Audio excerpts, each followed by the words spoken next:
So with that, I just wanted to kick it off. And number one, we have a little over 100 people on this call, so I want to be uh, cautious and careful to make sure, I honor everybody's time. And we want to make sure we get through the information and leave ourselves an out when it comes to if there's some questions along the way. So with that, I'm going to go ahead and kick it off. Um, Hopefully you can see the welcome um, screen on your Zoom.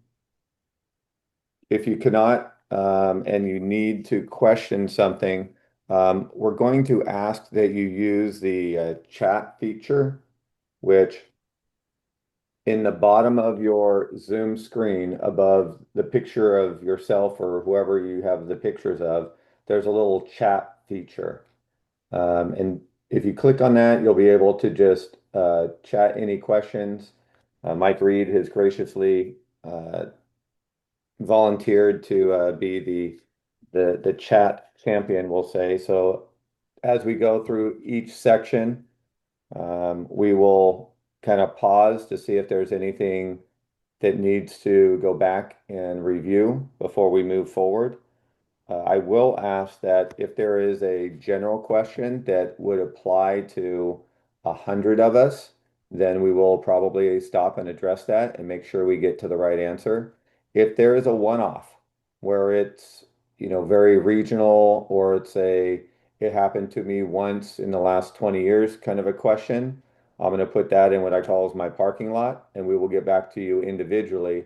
And if it needs to go nationwide, we will address it at a larger level using RQ. First of all, I just wanted to open up and do a little intro. I know most people on the call know who I am, but there may be some new faces. I can't read through all 110 names that fast, so I'm just going to quickly give you a small background.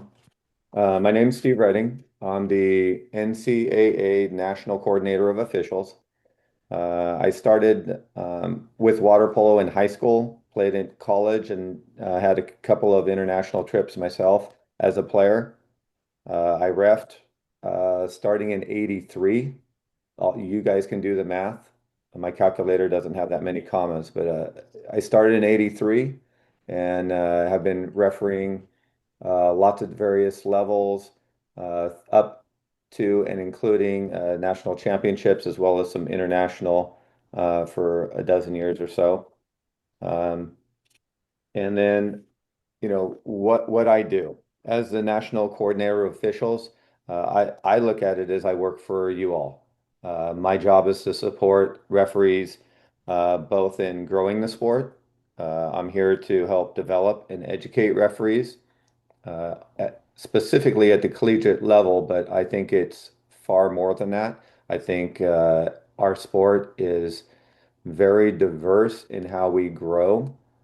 Both age group, high school, and collegiate are all very intermixed, and I think that those that cross-pollination is critical in how we get better as a sport. And then my final goal is I'm responsible for selecting candidates for the national championships, both for men and women. And then based off of my selections, uh, we have committees that will vote and either select or kick it back to me and move on. So that's kind of in a nutshell what I do and who I am. And with that, I'm going to start kicking the slide down the road here.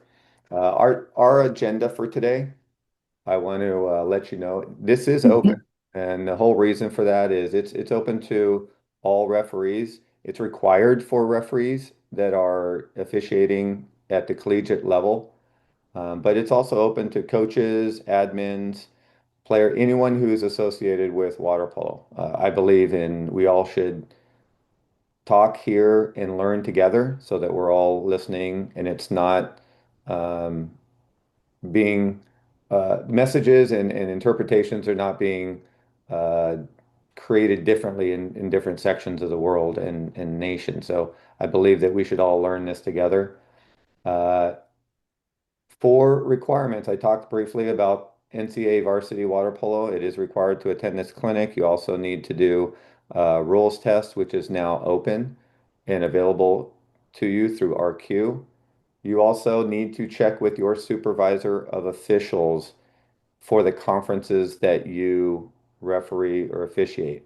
Each conference has its own guidelines, and we're going to get into the supervisors of officials for those conferences in a second, but each one has their own standards and practices and requirements when it comes to how they do things. So you need to make sure that each conference, that you've satisfied each conference's eligibility because they can be separate.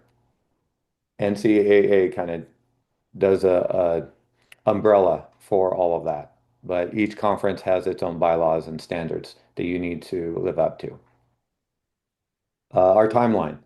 Uh, we're going to go through the supervisors for each conference. We are going to take a few minutes, and we have been blessed, and it's actually a true blessing. I think that when people give you feedback, it is a gift. And I sought out some of the highest credentialed evaluators that we have in the country. There's a few of them out there, but Brett Bernard and Rick Curry have graciously volunteered to give us some of their feedback on, what makes you a good official, how to get to the next level, and what you can take away from some of the evaluations should you be in a situation to be evaluated at some match play. And then we're going to probably have a little break, but we're going to get into the new rules. Dave's going to go over what they are, how they were intended, and kind of the semantics on that. And then I do have some expectations. I'll put it out because I believe that if we plan ahead, we'll get through it much quicker. Please double check that your Zoom is on mute unless you are speaking or asked to speak. That will help get rid of the background noise.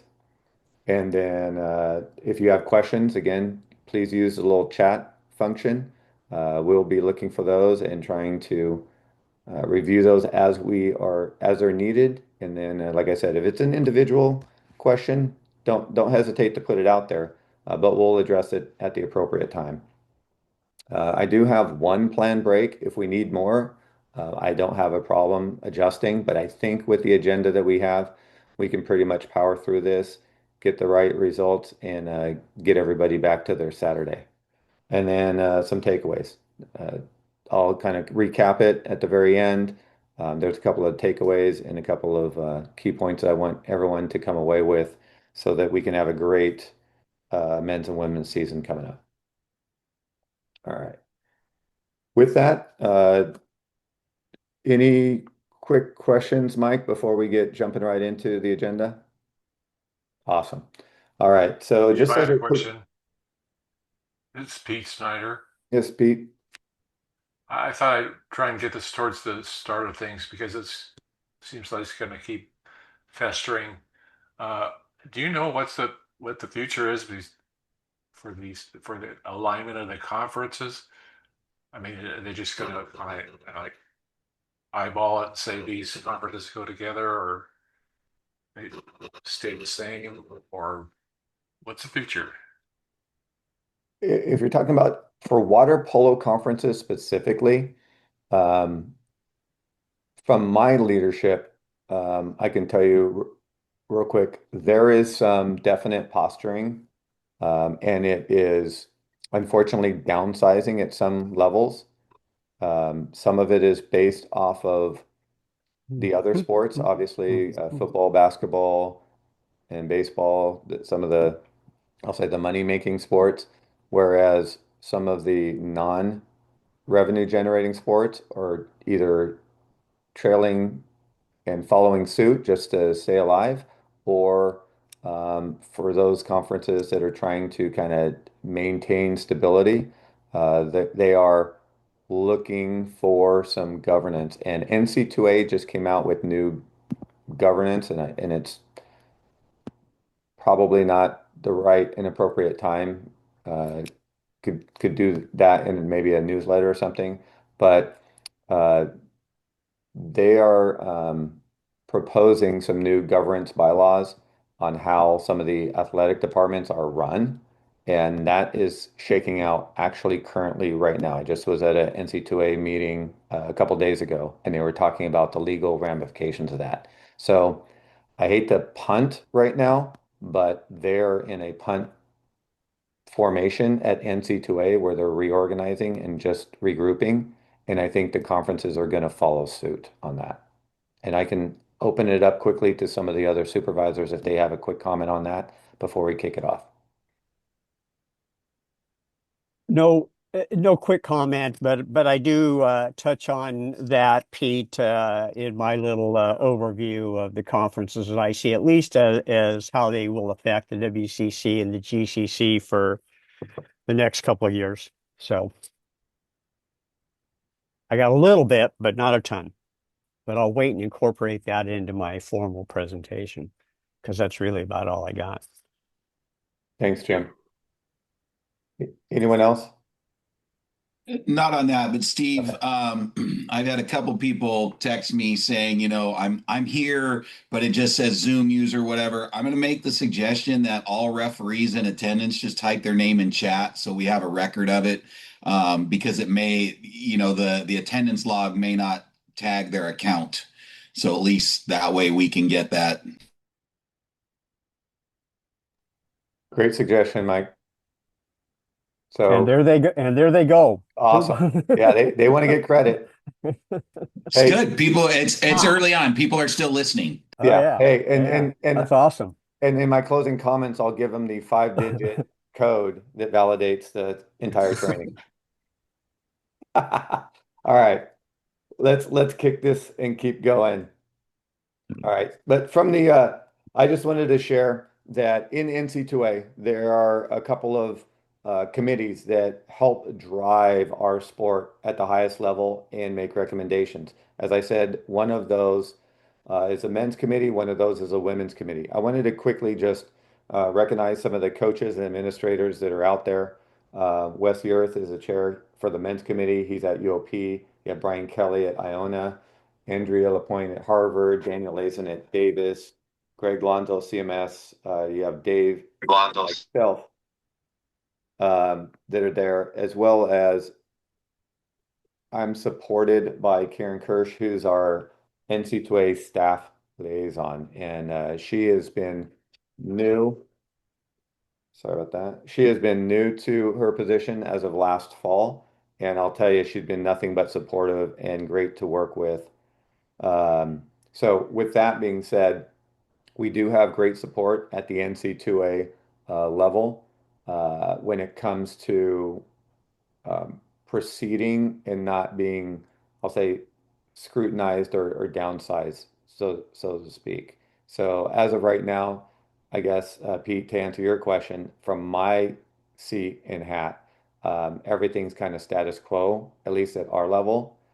And then based off of how the conferences realign, NC2A is supporting them if they make appropriate changes.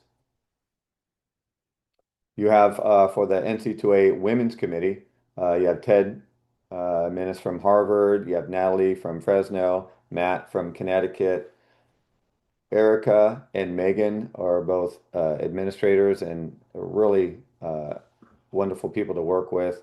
Not that any of the others aren't, but they're athletic directors and administrators at UCI and Gannon. And then Dave and I again, as well as Karen.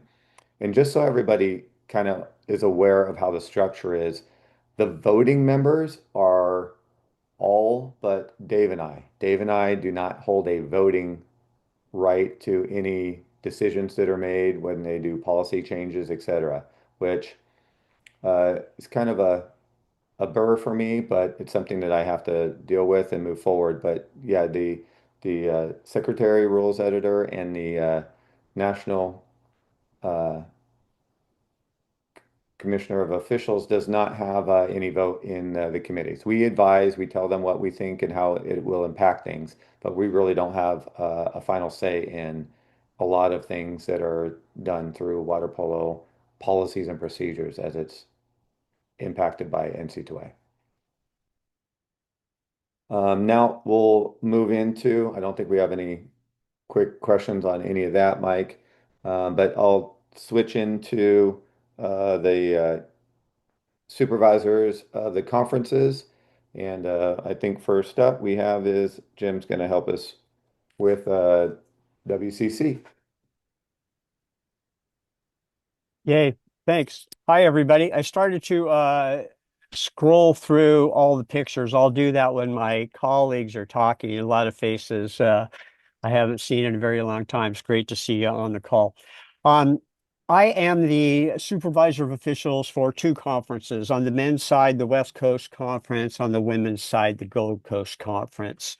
The way that I approach the assignments and the philosophy really doesn't change much between the two, but the structure and the makeup of the two conferences is very different. So looking at the one on the immediate future, the men's conference, the West Coast Conference started, as it says right there, 2023, had 7 teams. They had 4 teams that the WCC I guess, hosts as member institutions for their other sports, and took in affiliate members, San Jose, who came from Mount Pacific or WWPA, CBU from WWPA, and AFA from WWPA as affiliate members for a 7-member conference. And that's where we've operated the last couple of years. Coming up this season, we have added affiliate member UC Davis and WCC brand new member institution St. Mary's to the mix, which brings us up to 9 teams. But CBU has left. They will be part of the Big West Conference coming up this fall. So we are back down to 8 teams. There is talk to kind of allude to what Pete said. I don't have anything in writing other than what the conferences themselves or the schools themselves has said, but it looks pretty positive that UC Santa Barbara and UC San Diego will both be joining the West Coast Conference as institutions across the board. How that lines up for all their other sports, who knows? It does look as if their men's water polo team will be joining the West Coast Conference, both at Santa Barbara and at San Diego. But that's not going to happen until 27, 28. So we're set for this coming season with 8 members. That add to your confusion, Snyder? There you go. Certainly a different look for us geographically. AFA out in Colorado, obviously. Everybody else north of San Luis Obispo County. I've got Pepperdine and LMU in the south. Everybody else is a plane ride away. So here we go. It's going to be fun. Okay, moving on. Next one, Stephen. Thank you very much. Gold Coast. That's a bit of a question mark on the horizon for the next couple of years. We know that the Gold Coast Conference dropped men's water polo as a sponsored sport with the creation of the West Coast Conference, in addition to some teams to Big West and all of that. The women's conference stayed as is and will continue to for the foreseeable future, but tons of changes coming up. We had 8 teams last year, lost CBU to the Big West this coming season, but gained, who did we pick up? A couple more.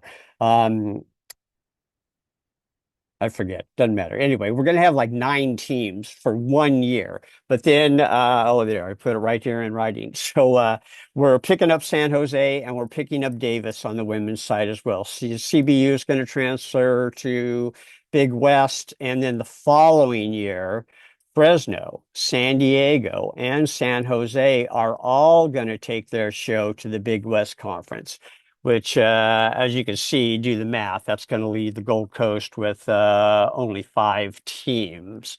What happens? There's a lot of talk out there. I'm sure you've all heard the rumors about West Coast schools, maybe that sponsor women's water polo, maybe gathering enough that are part of the West Coast Conference.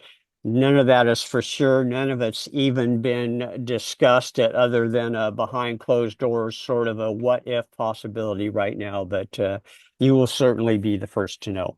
But that's where we're at least going into this season. Makes sense? Kind of, sort of. Here we go. Next up. Referee assignments, same old stuff. It's a balancing act always, as my other colleagues will tell you.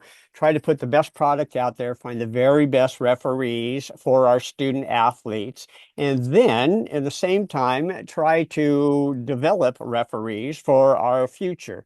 Finding the balance between that development and that standard quality product that we put out for each and every game is a challenge, but we're working on it. Next slide there, Stephen, if we can. Just a rough ballpark of numbers. There's about 40 of you that are active referees on the men's conference, the West Coast side, and about 60 on the Gold Coast. The Gold Coast has a few more games. They typically play a few more out of conference games, a few more tournament games, thus more referees. And I do have a lot more opportunities on the women's side to spread around some of those opportunities. Those numbers, I said, and you got to know because you're all on this call out there, there's at least that many number on each conference side working in the background, doing the scrimmages, showing up on their own time, hoping to break through and get some of these assignments and keep at it. It's unfortunately it's a good problem for me to have. We have so many darn good referees in this country that there are not as many opportunities there as there are people that deserve them.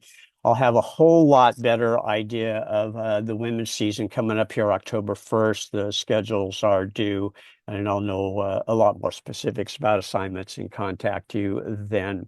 The men's assignments are about 85–90% done, obviously subject to change. Out of that group of 40, there's probably 15 of you that have received the bulk of assignments. On the men's side specifically, there are slim and none non-conference games, collegiate budgets being what they are. Teams just aren't traveling. They're not going. No excuse, just a fact. Last couple of years, I'm down from maybe 120, 140 type games, double that for assignment opportunities to about half that this year. So there we are. Okay, next up, Stephen, please.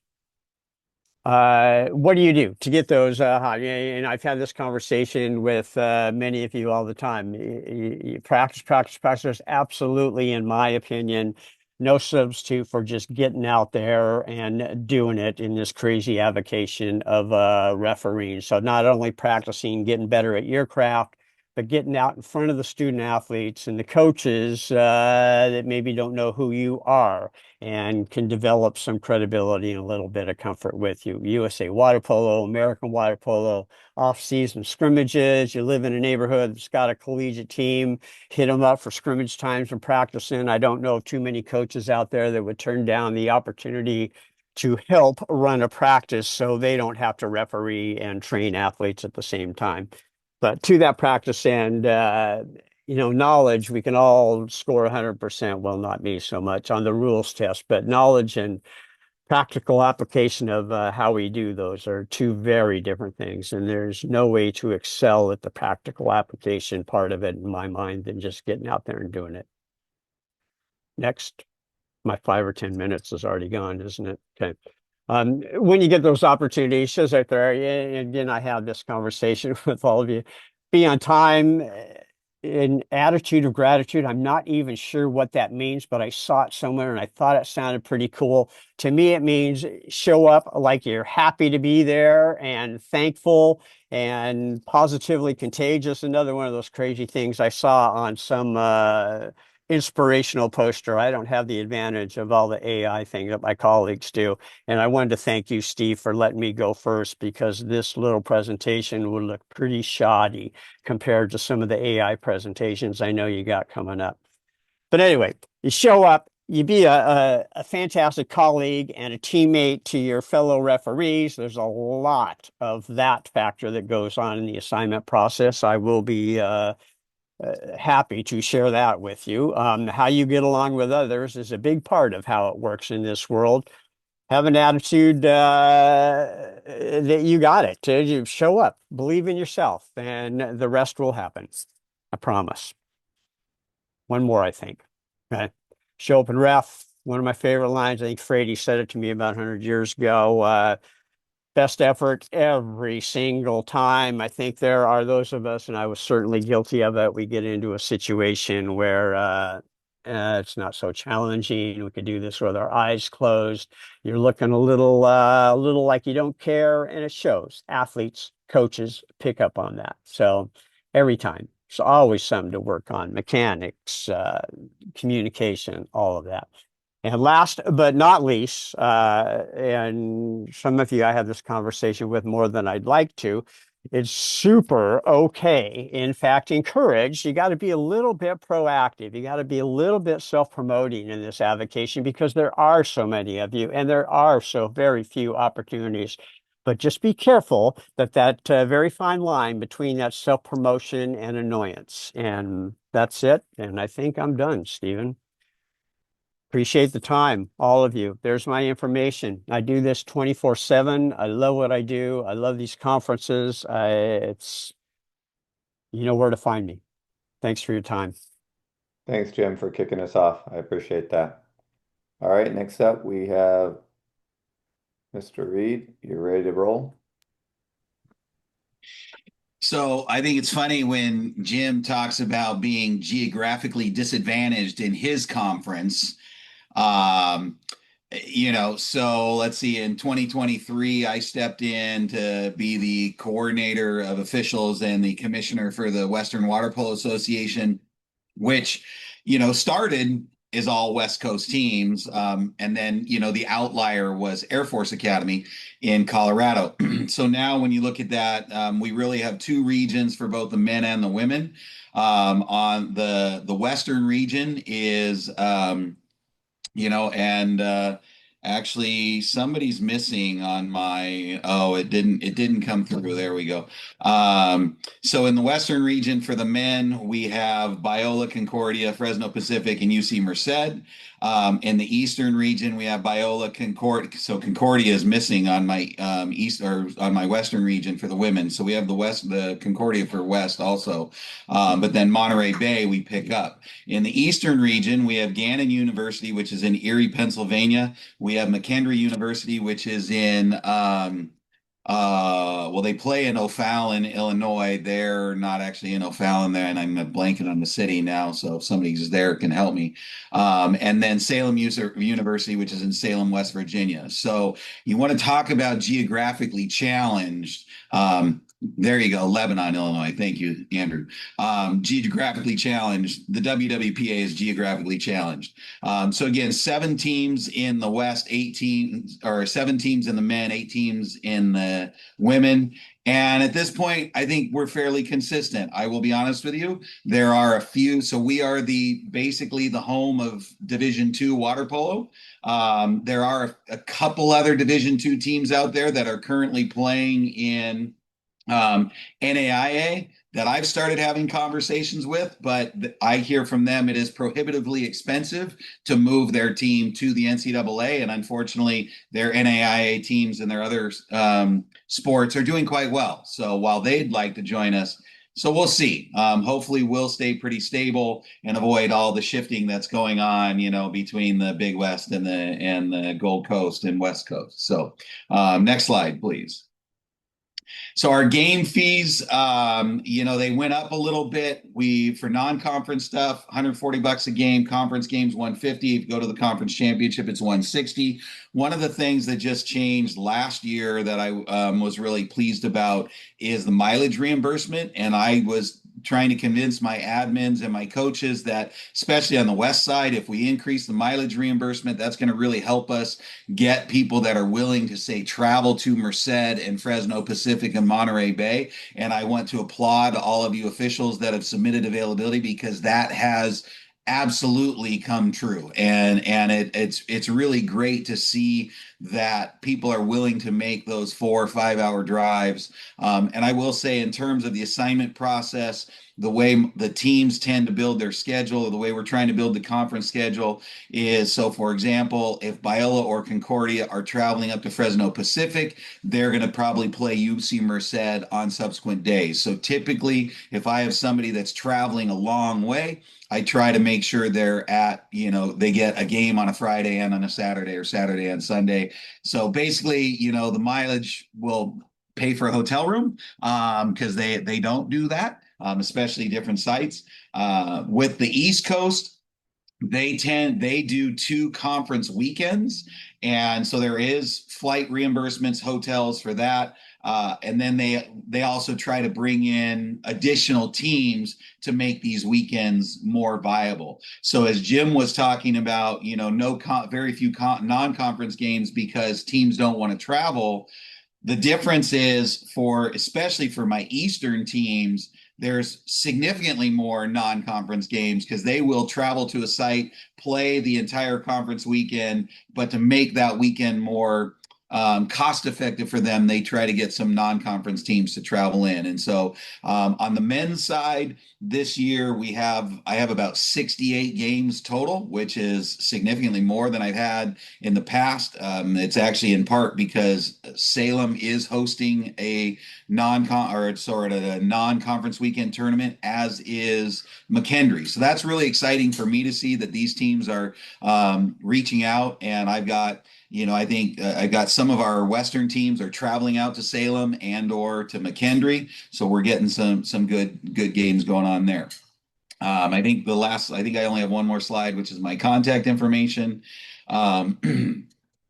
Sorry, no. So again, much the same to what Jim said, in terms of our officials, the opportunities are awarded based on experience, knowledge, professionalism, etc. Again, with the idea of trying to give people opportunities, trying to get maybe some pairings out there where bringing somebody into the conference or into these games, and then pair them with a known member of the conference to kind of be there and support. But ultimately, it's in some of the games I've got, it's almost willingness to travel too, and the availability to be able to do that. So, it's hit and miss. I had a lot of great availabilities this year. I really appreciate that. Tried to spread the wealth as much as I could to try and get as much exposure for officials to the WWPA coaches and players. Okay. And then I do want to reiterate a couple of things that Jim said, and maybe add a couple more. For the WWPA, because of the geographic nature of it, a lot of our games may not have observers. And I know in a lot of conferences, having observers at games is decreasing significantly because of finances. That being said, I want to remind everybody that virtually every game you officiate is streamed somewhere. So people are watching these games. So as Jim talks about, if the game maybe is not super high level or whatever, don't lose interest. That comes across. And I can tell you the comments I get from coaches more than anything else is like, wow, so-and-so just didn't seem like they even wanted to be there. That's not a good thing to hear. Jim mentioned, make sure you're on time. I get it. Things come up, traffic, that kind of thing. If you are running behind schedule, communicate with your partner. There's let everybody know, hey, I am on my way. This is what happened. This is when I'm going to be there. Don't just walk in carrying your Starbucks cup 5 minutes before game time, like, hey, everybody, aren't you lucky I'm here? And I think that's what, the I and Jim helped me out. It was something about gratitude. I can't remember the exact phrase, but I'm like, when you walk on a pool deck, don't walk on the pool deck with the idea that they're lucky you're there. Walk on the pool deck with the idea that you're lucky you're there. And and have Yeah, confidence in your that's what it ability. means. Yeah. Have confidence in your ability, but at the same token, we are all human. We are going to make mistakes. And so when you get somebody challenging one of your calls, don't take it personally. Listen, have a kind ear to what they're saying. They are advocating for their team and their players, but they're also knowledgeable individuals as well. So, take it with a grain of salt. Accept the comment. Thank you, coach. I'll think about that. Maybe it goes in one ear and out the other, but accept it. And I will tell you that, again, comments I get from my coaches, and when it comes down to my championships, the coaches do have some input, in part because they're seeing officials maybe in person that I can't. So I listen to those comments, and I want people that on these games that want to be there, that want to be productive members and want to learn. So that's kind of my little spiel. Again, as Jim said, I advocate for yourself. If you're not on my list, reach out to me, introduce yourself to me, tell me where you're going to be, maybe some games you're on so I can look at footage and see those things. It's tough, especially I'm assigning teams on the East Coast. And so there's a lot of referees on the East Coast that I might get to see at an ODP or a JOs or that kind of thing. But other than that, I'm going off of word of mouth from coaches and everything else. So those are the things. Hey, I'm doing this game. It's going to be on ESPN Plus, or it's going to be on ESPNU, or it's going to be on overnight or whatever. So that I can watch and go, oh, yeah, this looks like somebody that would be a good addition to our staff. So thank you for your time. Thanks, Mike. And with that, we'll transition up for Andrew and Skyak. Hey, everybody. Obviously, I'm a little technologically challenged. Can't get the camera to work. I will turn my computer off after my spiel and sign back on, and hopefully that'll work. Um, Skyak was founded in 1915 with Caltech, Pomona Pitzer, Redlands, Whittier College, and Oxy as the founding members. Uh, you'll see all my info's right there. Steve, could you go on to the next slide, please? Here are the schools that are currently in SCIAC. Next year, Azusa Pacific will join on the women's side. There's no word yet about developing a men's program yet, but we'll keep our fingers crossed for that. One more.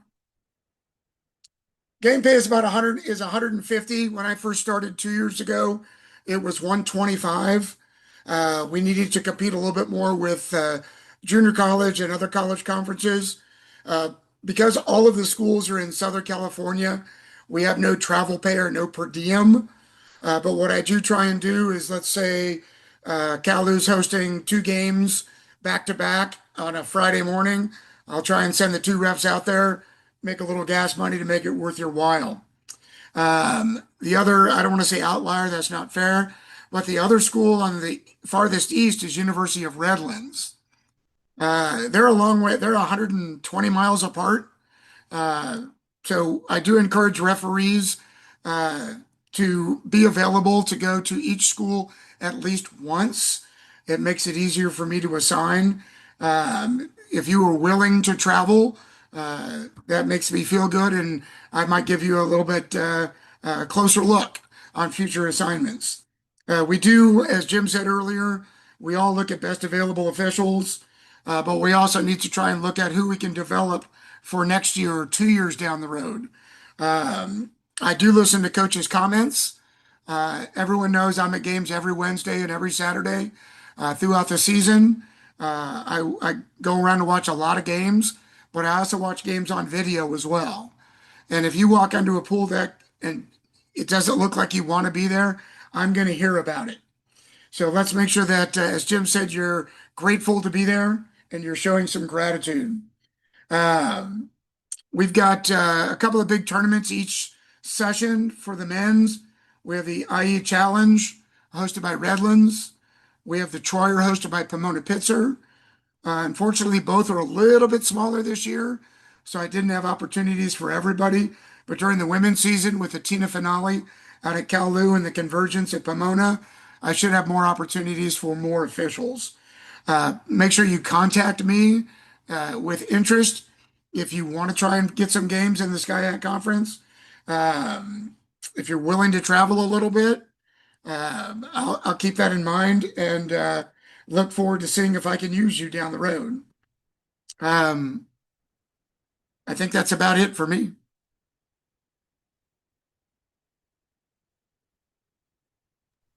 Thanks, Andrew. And I'm going to pinch it here for a couple of the supervisors. Michael is currently doing another clinic up in, I believe it's New York. So he asked me to go over these slides. The CWPA and the MAC or Mid-Atlantic Water Polo Conference is assigned by Michael Goldenberg. His information is on the screen right now. They handle um,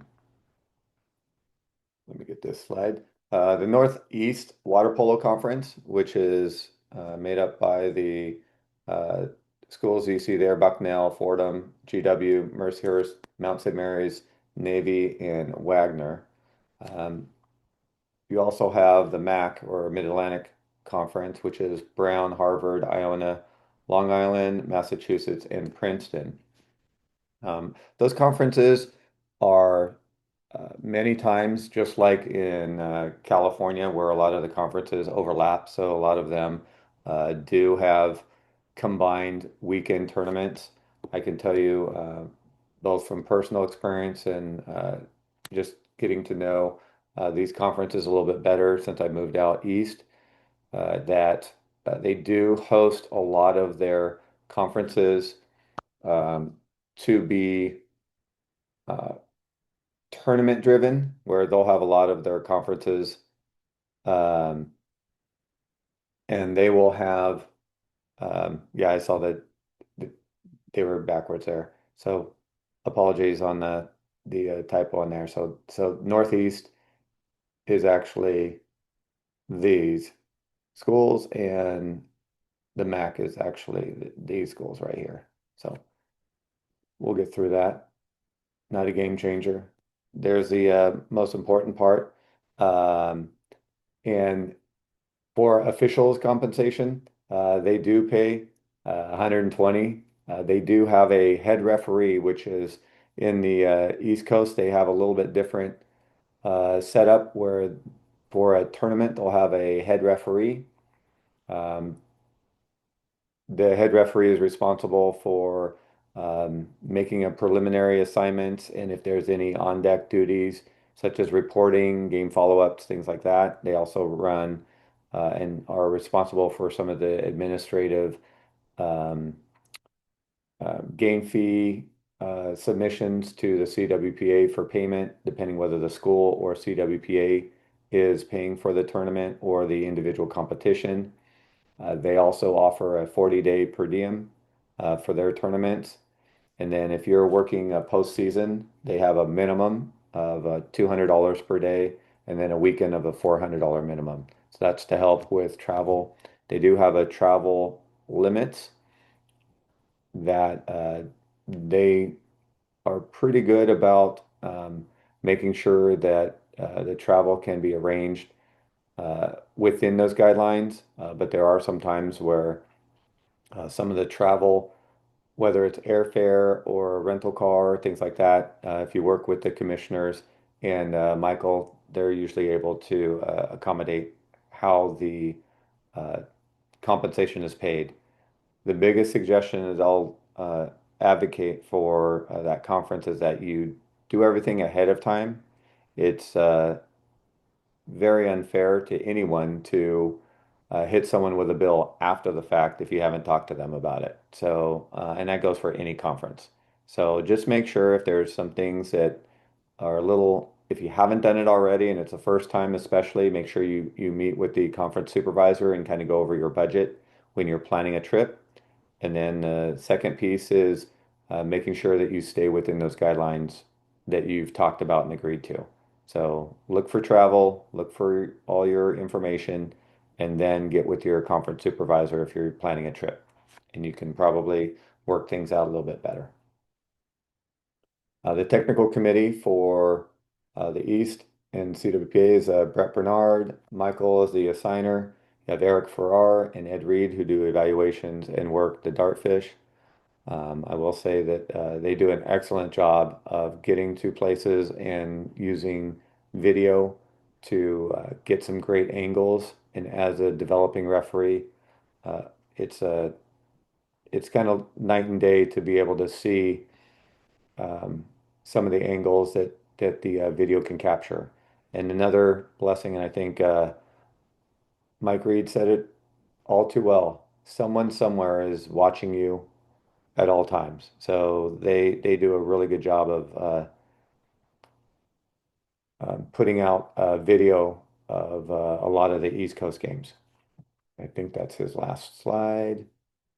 Oh, he has so the Northeast Conference is going to be at Harvard this year, and then the Mid-Atlantic is going to be at Bucknell.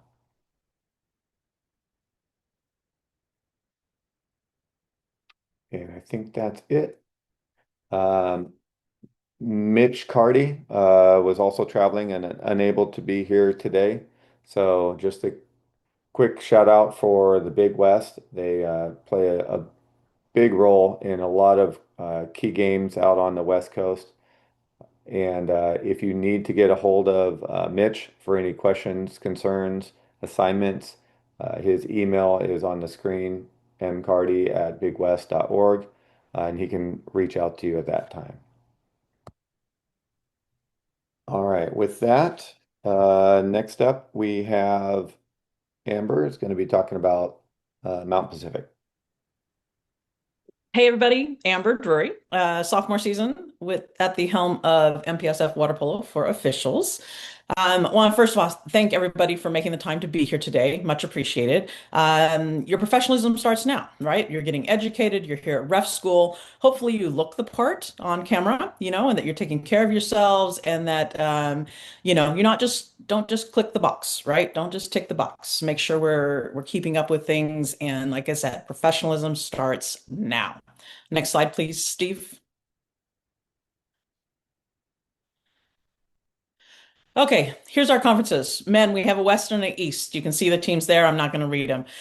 Women's, we have was 6 teams. We're losing Indiana after this season. So in essence, we have 3 years, if you count this year, to find another team to keep us at the qualifying number of 6 for our AQ. Our commissioner, you'll see him later on in the slides, is working actively on that already. So we are not concerned that we will not have an AQ. But again, we get this season plus 2 more in women's to find that 6th team. Next one. Just like Michael, championship sites, just so y'all know. It's crazy with the men's. We're there all day. Steve, if you go to the next slide for me, please. With our East teams, it is long days at our conference championship. We field a lot of games. In all likelihood, I'll probably be taking about 8 officials to conference championship for men, just simply because of the number of teams. Next one. Women's host sites. Wow, that came through green. Woo, sorry. Steve, what'd you do to my slide? Um, so again, women's a little bit different, and it will morph again once we no longer have Indiana. If we go to only a 5-team format in the interim while we find a team, that will shift. But this time, for the first time, number 1, number 2 seeds will have a bye. First round, first day. So a little bit changing on the MPSF women's side as far as that format goes. Next one. Okay, we've all hit on it. Every single advisor, Steve himself. Financial responsibility. We all have to do it. Supervisors included, you all as referees, we all have to make sure that we're being very financially responsible. I'm asking all my officials for PDF receipts. Don't send me a picture, don't send me a text message, send it to me via email because I have to compile those receipts and send them to my boss. And you're going to slow down my process if I have to convert your picture to a PDF. So, in effort not to annoy any supervisor, please follow instructions given, especially when it comes to finances. We want to pay you and we want to make sure we get it right. So please participate in the process, PDF your receipts, and book responsibly. I've already, for the invite, right? We host one invite a year in September, and this year it's at Stanford. I've already changed my hotel reservation 3 times because I found a cheaper rate. Y'all should be doing the same. Same with cars. I constantly go back and look and see if there's some sort of special or some rate that came up. Help us out. Okay. That saved money can turn into perhaps more evaluators at games. That saved money, might just help a team stay in a conference and stay continuing to have water polo. So please, please, please be financially responsible. Okay. Next one. Game fees different from the West and East. Men's and women's are the same. Um, we pay, full rental car, flight with receipts, gas, Uber, Lyft fares if that's cheaper. Again, all of us across the board, I'm pretty sure, are going with the IRS rate of 76 cents a mile. In all likelihood, that will increase in January. You don't know, but it will change most likely for the women's season, but it'll always be based on that government rate. Next one. Wise men. Okay, so one of the things I've learned in my 56 years is that you should try as best you can always to surround yourself with wisdom, okay, and seek out wisdom from other people. And so you can see the 4 faces on here, clearly been in the sport a long time, been there, done that. And so those are the 4 that I rely on very heavily. Now, there are others, absolutely, that I work with, especially the other conference supervisors, in addition, Jim Brum, Bob Korb, just to name a few, okay, and Dave Alberstein, right, our secretary rules editor. I would be silly not to have him, talk with him and have the conversations. So what I'm advocating for is y'all get to know these people. It was a couple years ago, I put out information about them. They're incredible people outside the pool and incredible people when they were and still are on deck. So take a moment to get to know them because you're going to see them a lot when you get to officiate in the MPSF. Next one, please. Conference leadership. Here they are. We've got 3 main folks that deal with water polo. Fody is our commissioner, Steve Associate, and Jenny Claypool used to work at Stanford with their events, is now on board with the MPSF. Those are our 3 main sources. So what's the point in showing them? You're showing you all their pictures. This is what you should do every time you go on a deck. Know the entire coaching staff so you can greet them. If you really care and you want to be professional, greet people by their name. Know who the current coaching staff is. Don't say, oh, are you so-and-so? Nope, they left 2 years ago. Okay. Again, professionalism. Know who you're working for, know who you're working with, and know also coaches. Next one. Okay, now before I sign off, the things that weren't on the slides. Again, like mentioned, Mike and Jim, games have gone down. Men's season, I have including, let's see, not including the invite 35 head-to-head games that I am assigning, and that does not include alumni games. In the East, I have 8, count them, 8 head-to-head assignments. I have 2 conference weekends, and in total, those 2 conference weekends will have a total of 20 games. And in the East right now, I have 1 single tournament that I am assigning. Okay, so there's not a lot of opportunity out there.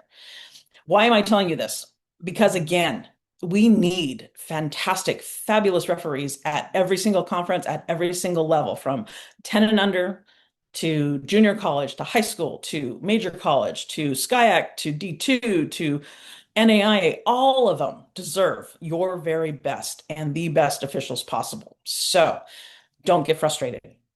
It takes a while to get to those upper conferences that you want to be in, just to get on, a SoCal college list, right? Or to get to that next break-in. It takes a long time, but it is worth it when you do the work and you do the work consistently. You will eventually get the rewards. But again, I know I'm beating this to death. It takes a long time. We're talking 12, 15 years. I think I was a little faster, but you just female at a time when I came through. But, I'm talking like 12, 15 years before you get a college sniff. So do not get, do not let that dissuade you. Do not stop working. You'll get there eventually. So please keep doing the work.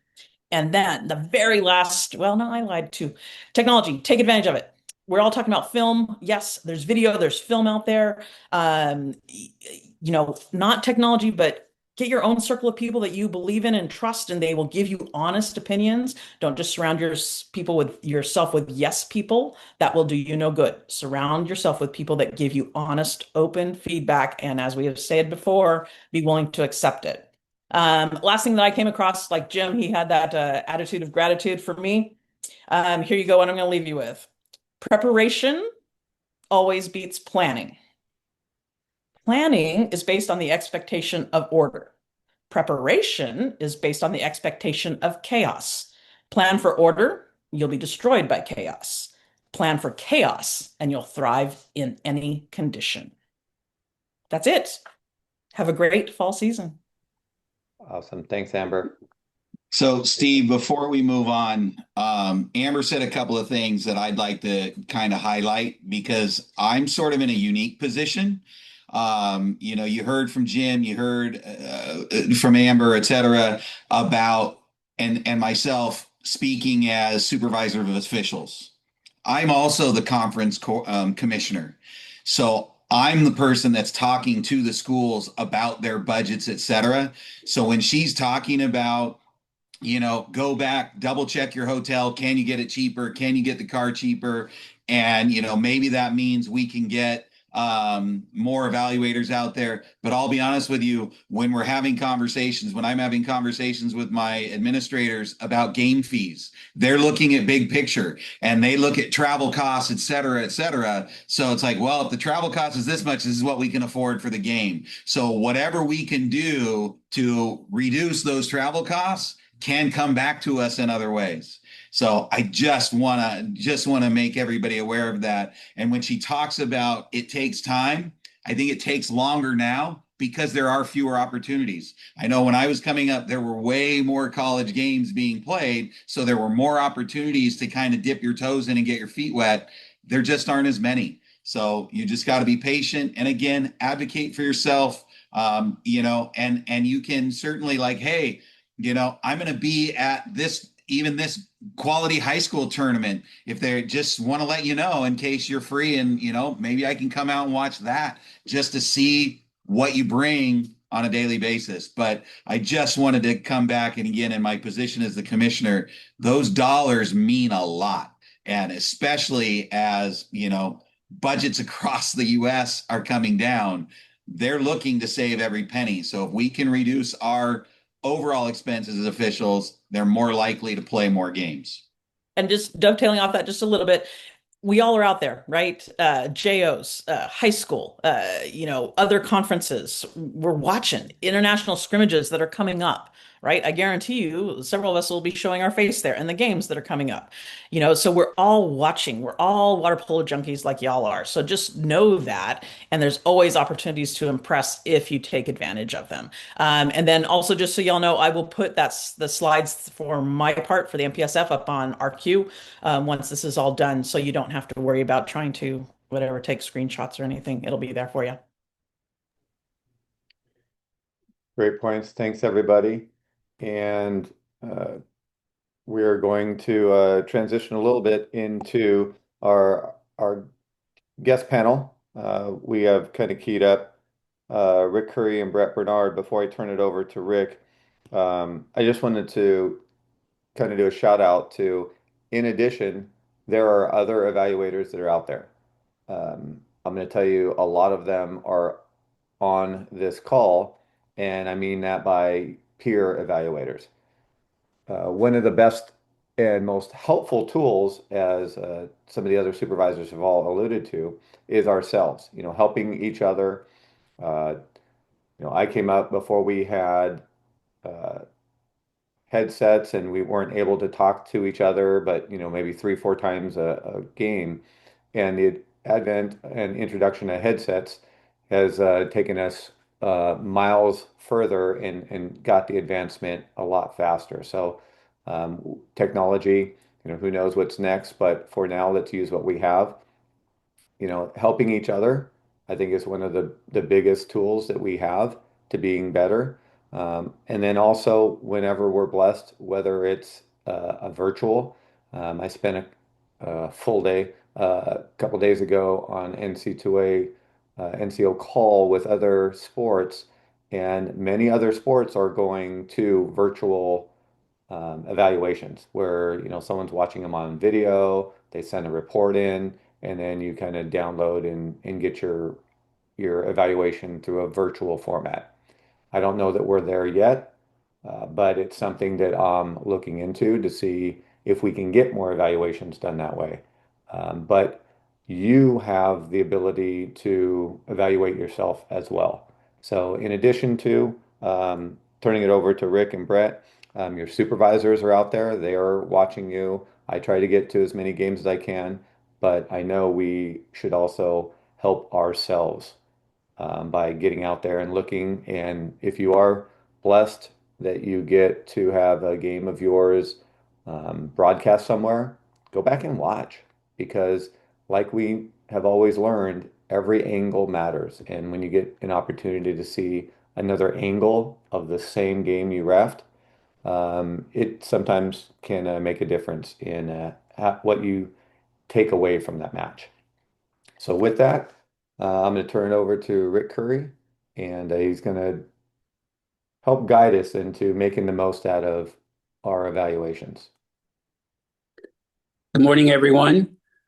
My name's Rick Curry. My journey in this sport started in the year 1966. So you can do the math as it's been quite a while. And I was lucky to have perspectives from playing, coaching, officiating, and now it's kind of come full circle. I enjoy being an evaluator, and it's been quite a ride, and we are lucky to be in a great sport. Just some things that I kind of wrote down when we were kind of brainstorming with Steve and Brett. Really important to have a mentor in this sport. I was lucky enough to have really excellent mentors, both in my coaching career and my officiating career. Get yourself around someone that has more experience, perhaps, than you. Take some observations when they're officiating. I just remember specific examples of perhaps watching Terry Sering a good 30 years ago, watching how he would use his signaling to promote the game, and just things like that I think are really important. As Jim mentioned earlier, practice with scrimmages, practice on the younger age group. You can't get enough practice. It will keep improving your game. The more situations you see, the better. In regards to listening to evaluators, we all have our own opinions. You're the one that made the call. You're the one that had the best view. We have a different view. A lot of you are watching film, and I know when I was officiating, one of my comments was always, wow, if I saw that play with the way that the film was 50 feet high or wherever it was, and if I saw it that way, I would have adjusted my call. But film definitely can help. And it's important if you're getting certain themes from a number of evaluators, look inward. Try to make that change. I was listening to a video. Boris Margetta, one of the greatest refs in the world, gave a clinic, and he talked about how important it is to self-assess after every game. Next slide, Steve. Really important to understand the game, get to the contest early, try to figure out which numbers are the lefties. Important in the way you call the game, whether or not there's a strong right-hander, strong left-hander. important to own your mistakes. Again, going back to Boris Margetta, they did a survey with international officials, and the one thing that took them off their game was making a mistake early in the game. You got to live in the present, let go of a mistake you might have made earlier. Always back up your partner. You can communicate. You can diffuse things with the headset. If a coach is questioning what your partner saw across the deck, ask them and then let the coach know this is what he saw. It can definitely help diffuse coaches that might be a little bit wondering what's going on. As Jim mentioned earlier, coaches should know when you walk on the deck what kind of game you're probably going to call. They've seen you. They really value consistency probably more than anything else. Next slide, Steve. And again, we talked about film. I know when I do my evaluations, I like to run a game log. I'll jot down a game time, and not all my comments are negative. I try to have, hey, look at this. That was a great call. Look at this. Maybe you could have adjusted that call. But it's really good to go back, look at film. You don't have to go through the whole game, but again, with my evaluations, you can go back and look at certain times. Strive for perfection, but there's never a perfect game from anyone involved. There's always mistakes that happen, but it's something to strive for. Shut out the noise. This is easier said than done. Don't let spectators, parents take you off your game. You should have a limit with coaches and know when they are getting to the point that they're taking you off your game, and then it's time to go through that whole routine. That's enough, coach, and then the cards start coming out. So don't confront, but report. Next slide, Steve. Always important, again, going back to Boris, he had a really good statement. Always self-assess. You will get better the more you self-assess, the more you, after a game, you just ask certain questions. Was I consistent? Was I professional? Did I work well with my partner? Hopefully that the right team did win. And what can I improve on? There's always room for improvement. It's a long road. It's great to be around young officials that are trying to get better and enjoy the journey and reflect on all the good things that the sport can bring you. I think that's it, right, Steve? Yeah, I think that's your last one. And then next up we have is Brett. Were you able to get in with us? Yeah, you can hear me, right? Awesome. Yep. Thank you, Cool. sir. Thank you. Great job, everybody, so far. Rick, fantastic as always. Even though you and I and Steve spoke earlier in the week, I'm glad to say that most of my points that I jotted down on my travel, I'm irrespective of the picture, I'm not at Four Corners. I'm actually in Wisconsin with my son right now, so I'm not there.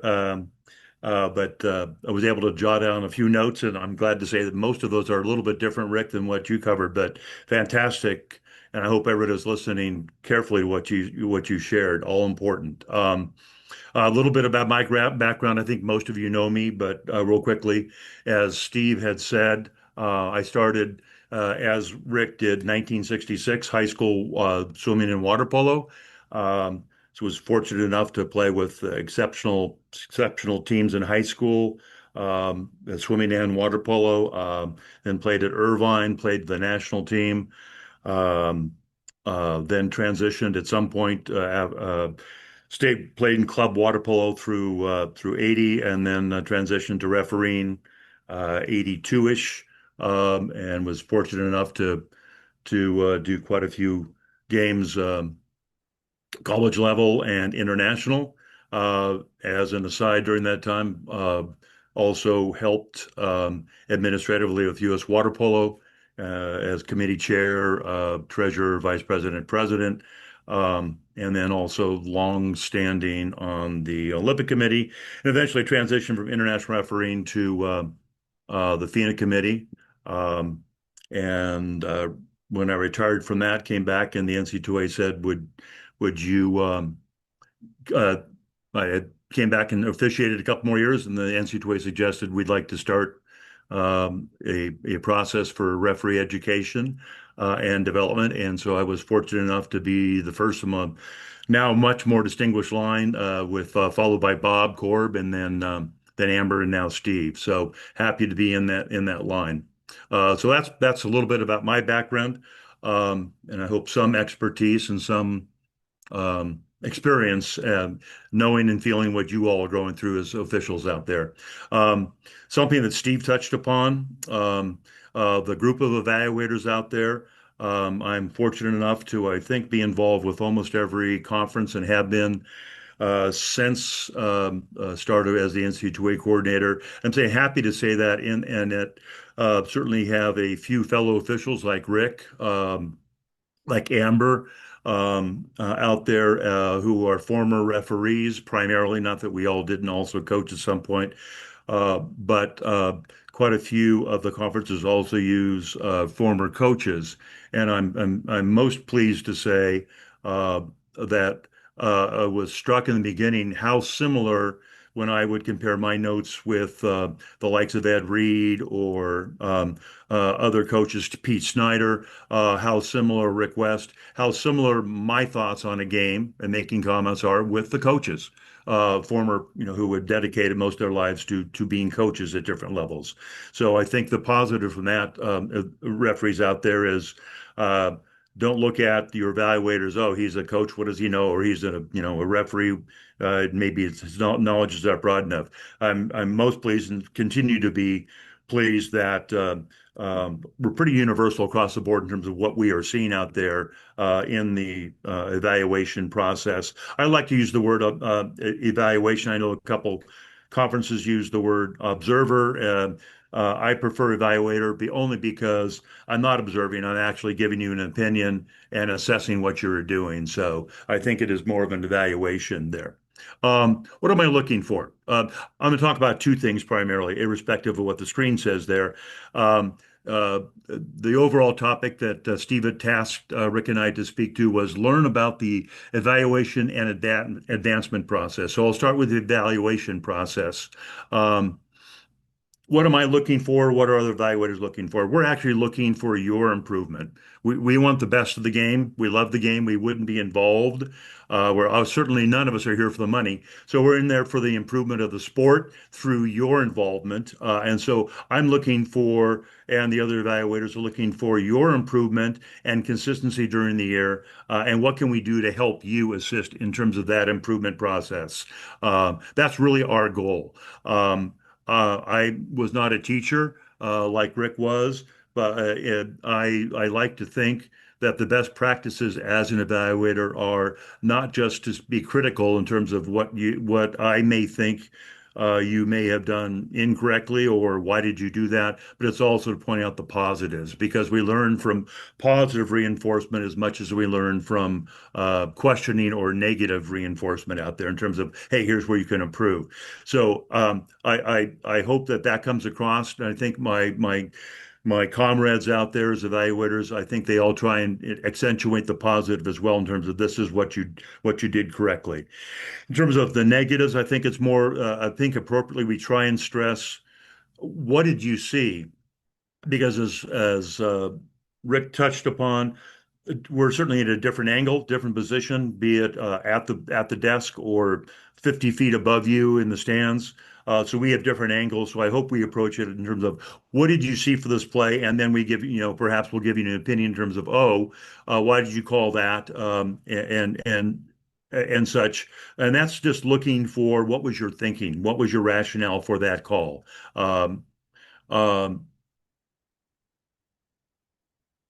Overall, what I'm looking for in a game is, and I'm a little more specific in my comments, I think, than most of my fellow evaluators.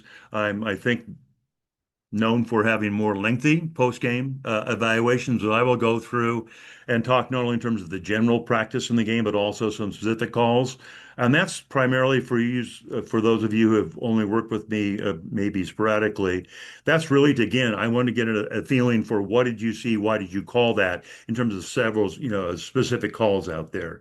But overall, I'm looking for consistency in the game, consistency in that game itself in terms of your own specific calls, consistency with your partner in that game. Doesn't mean that you have to be alike. With a perfect game is when you both are making the same calls at different ends. But your consistency with your partner and then consistency from game to game during the season. Like to see, certainly, if you make a mistake, we want to see improvement, but I also want to see you be consistent throughout the season, so that not only do I want to see that, but that's what the coaches and the teams are expecting from you.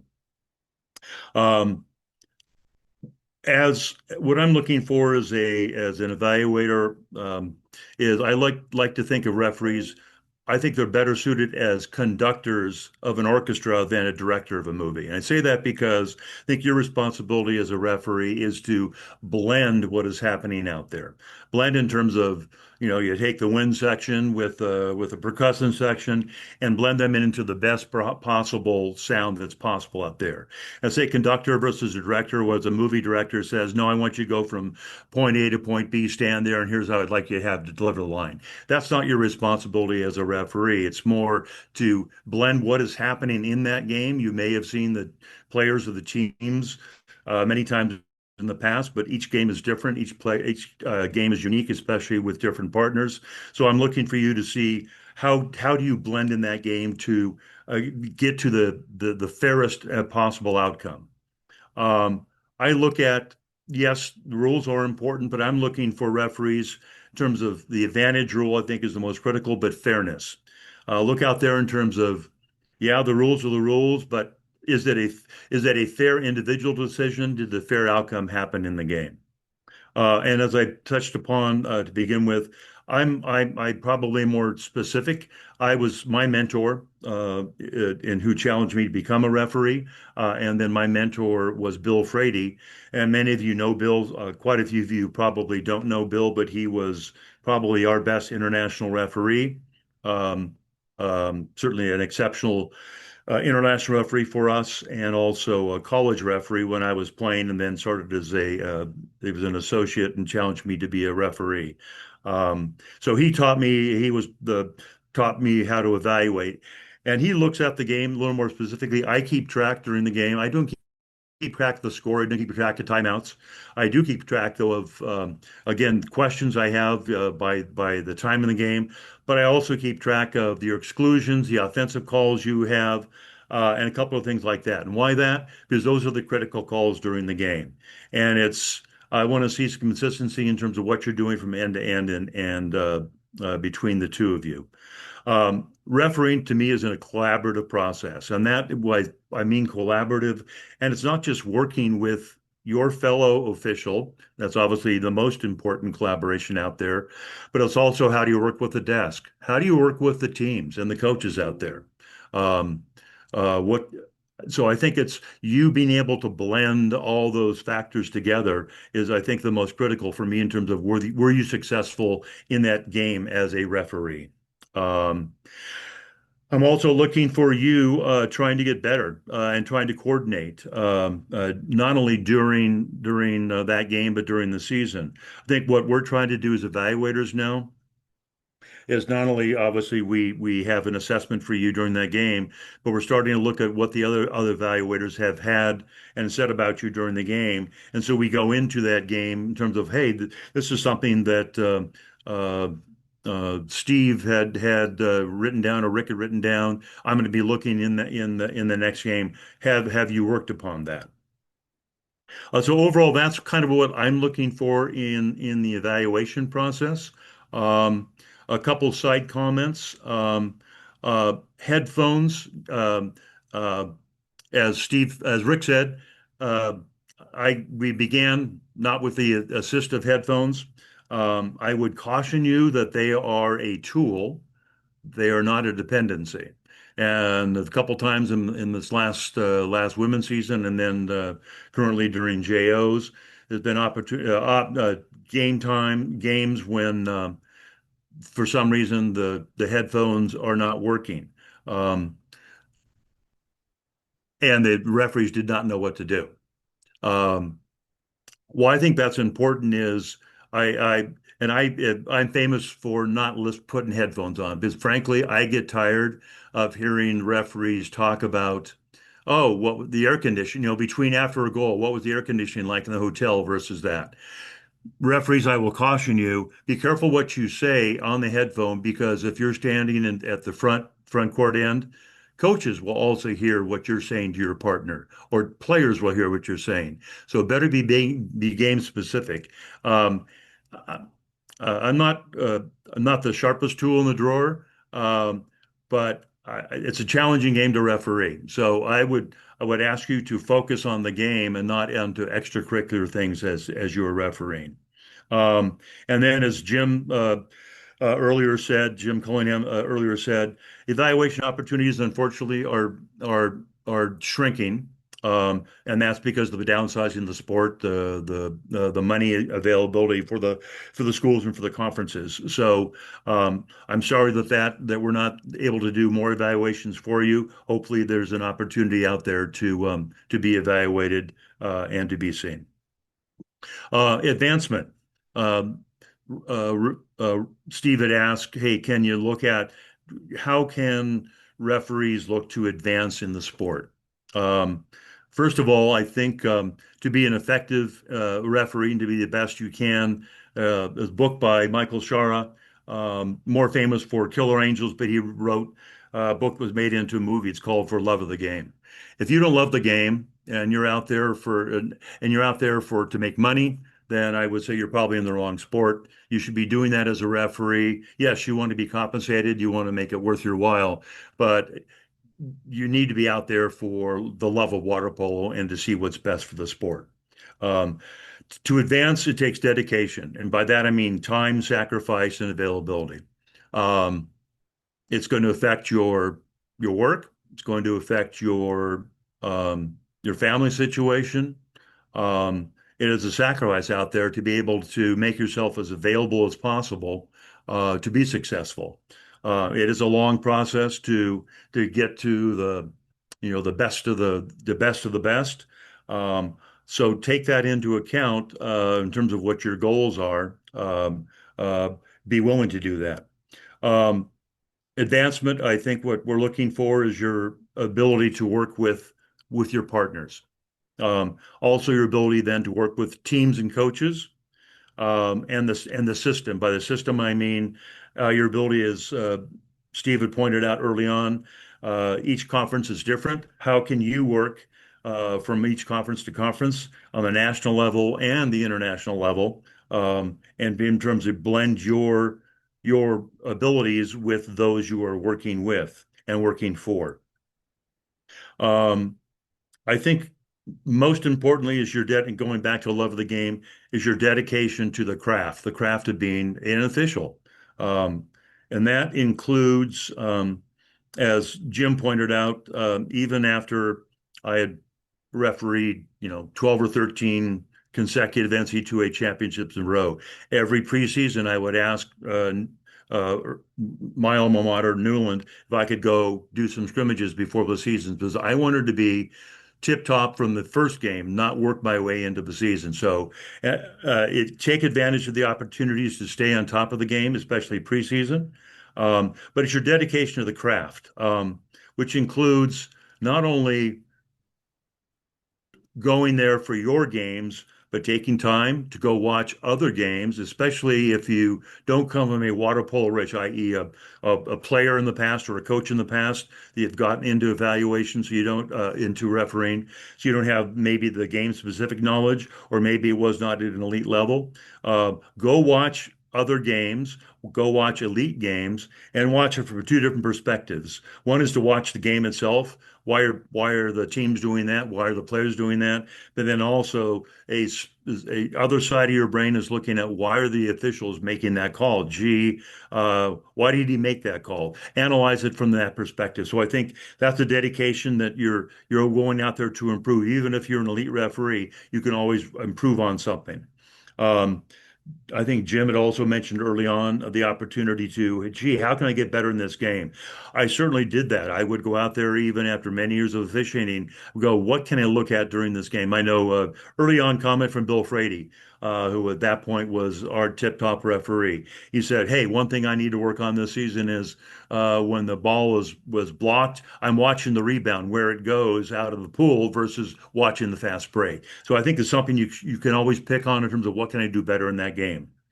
Um, Advancement, your ability to listen and to adjust. Listen to what the evaluators, listen to what the coaches are saying. You may not agree, but you listen to that and think about it after the game. But also listen to your evaluators. Again, you may not agree with what the evaluation says, but think about why did they say that. So I think your ability to listen, as in anything, uh, and your ability to adjust to what you have heard. Certainly will help you in terms of dedication to sport, but also push you towards advancement. Your ability to blend, but at the same time stand out. Um, Referees, it's a competition out there. Um, yes, you need to blend out there, but also if you are not looking to do a championship game, be it a conference, national level, international level, you probably should not be a referee, but you should be out there trying to excel. I think to advance, you need to be able to work obviously effectively and coalesce with your partner. But I'm also hoping that you're competitive, and so you're putting the time and dedication in that you want to be competitive and you want to be the best out there. Um, I'm also as I said, your game knowledge and your ability to watch others and to learn from them is I think essential to your advancement. Um, I think that's all that I had in my notes, Steve, unless you had something else that you wanted Rick Wright to touch upon, or we can open up to questions. No, I think we're good, and I'll while I wrap this up and get us ready for our next section. Mike, I'm not sure if we had any additional questions, but between Rick and Brett, thank you very much for allowing us to kind of peek behind the curtain and see, how does that how can I be better? Where can I get going? You've heard some best practices. You've heard, some takeaways from everybody and over their seasons.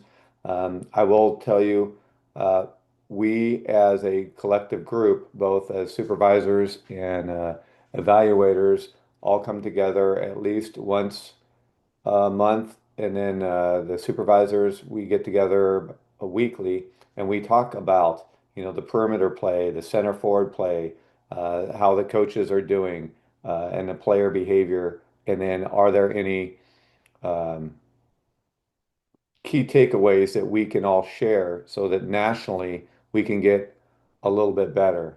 Because I think, and it's just, my humble philosophy on how we want the game to look is that if we're all making the like call, whether you're east, south, north, west, doesn't matter. But if the play is the same and the calls are the same, we all look really good. The sport grows and gets better. So we're just trying to make sure that we stay consistent and that I don't call something different than Brett does in the same position, same type of play, because I would rather us match and have the same takeaway and call so that way all of us can understand players, coaches, referees, and fans. Let's not forget the fans out there. One of the best gifts that someone gave me was, hey, if a fan was watching this game for the first time, they'd never seen water polo in their life, would they walk away and say, I have no idea what just happened? I completely understood and enjoyed watching that wins the next game? Or are they scratching their head saying, I kind of got it, but I really didn't? And that would be a great judgment of how that game went. So with that, I heard we have no comments, so I'm looking for us to take a break right now.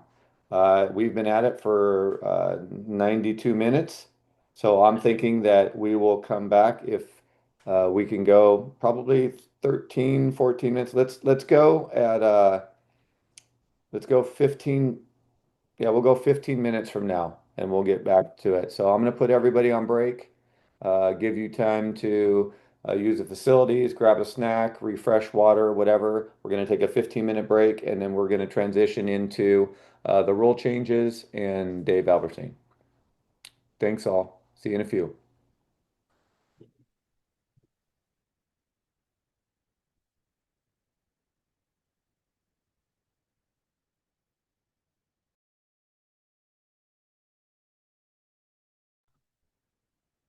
All right, I have 15 minutes is up and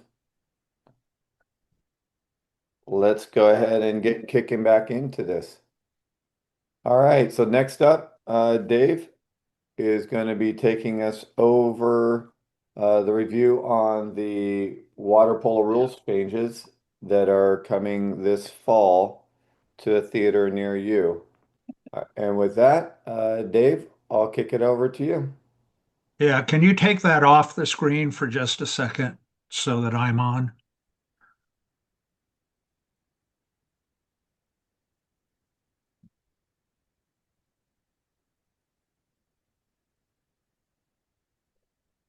I don't want to mess you up here, but Dave, are you asking to be able to share your screen? no, I just Okay. want my face to show The puppy dog. for just a. There you go. All right. Okay. Some of you have probably noticed this. Wear your sunscreen. I had a very small basal cell cancer removed from my nose, but it turned out it went pretty deep.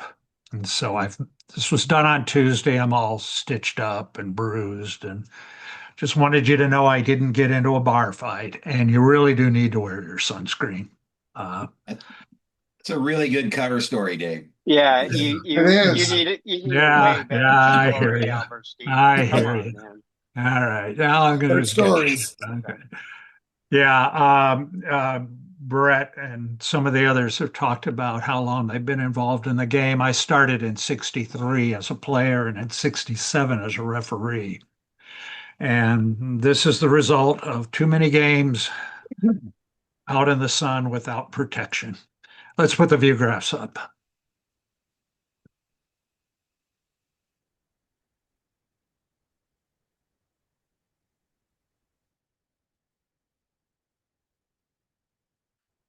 Okay.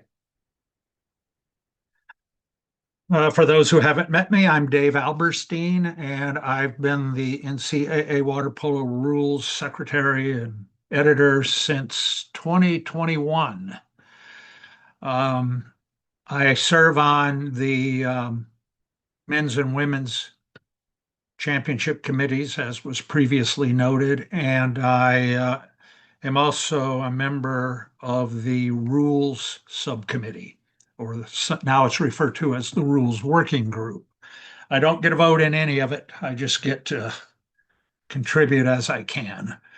Let's go to the next slide. There have been quite a few rule changes for this cycle. I'm going to give you a few slides here that talk about how this gets done because I've been asked by many referees about that. So I thought this would be a good opportunity to let you know.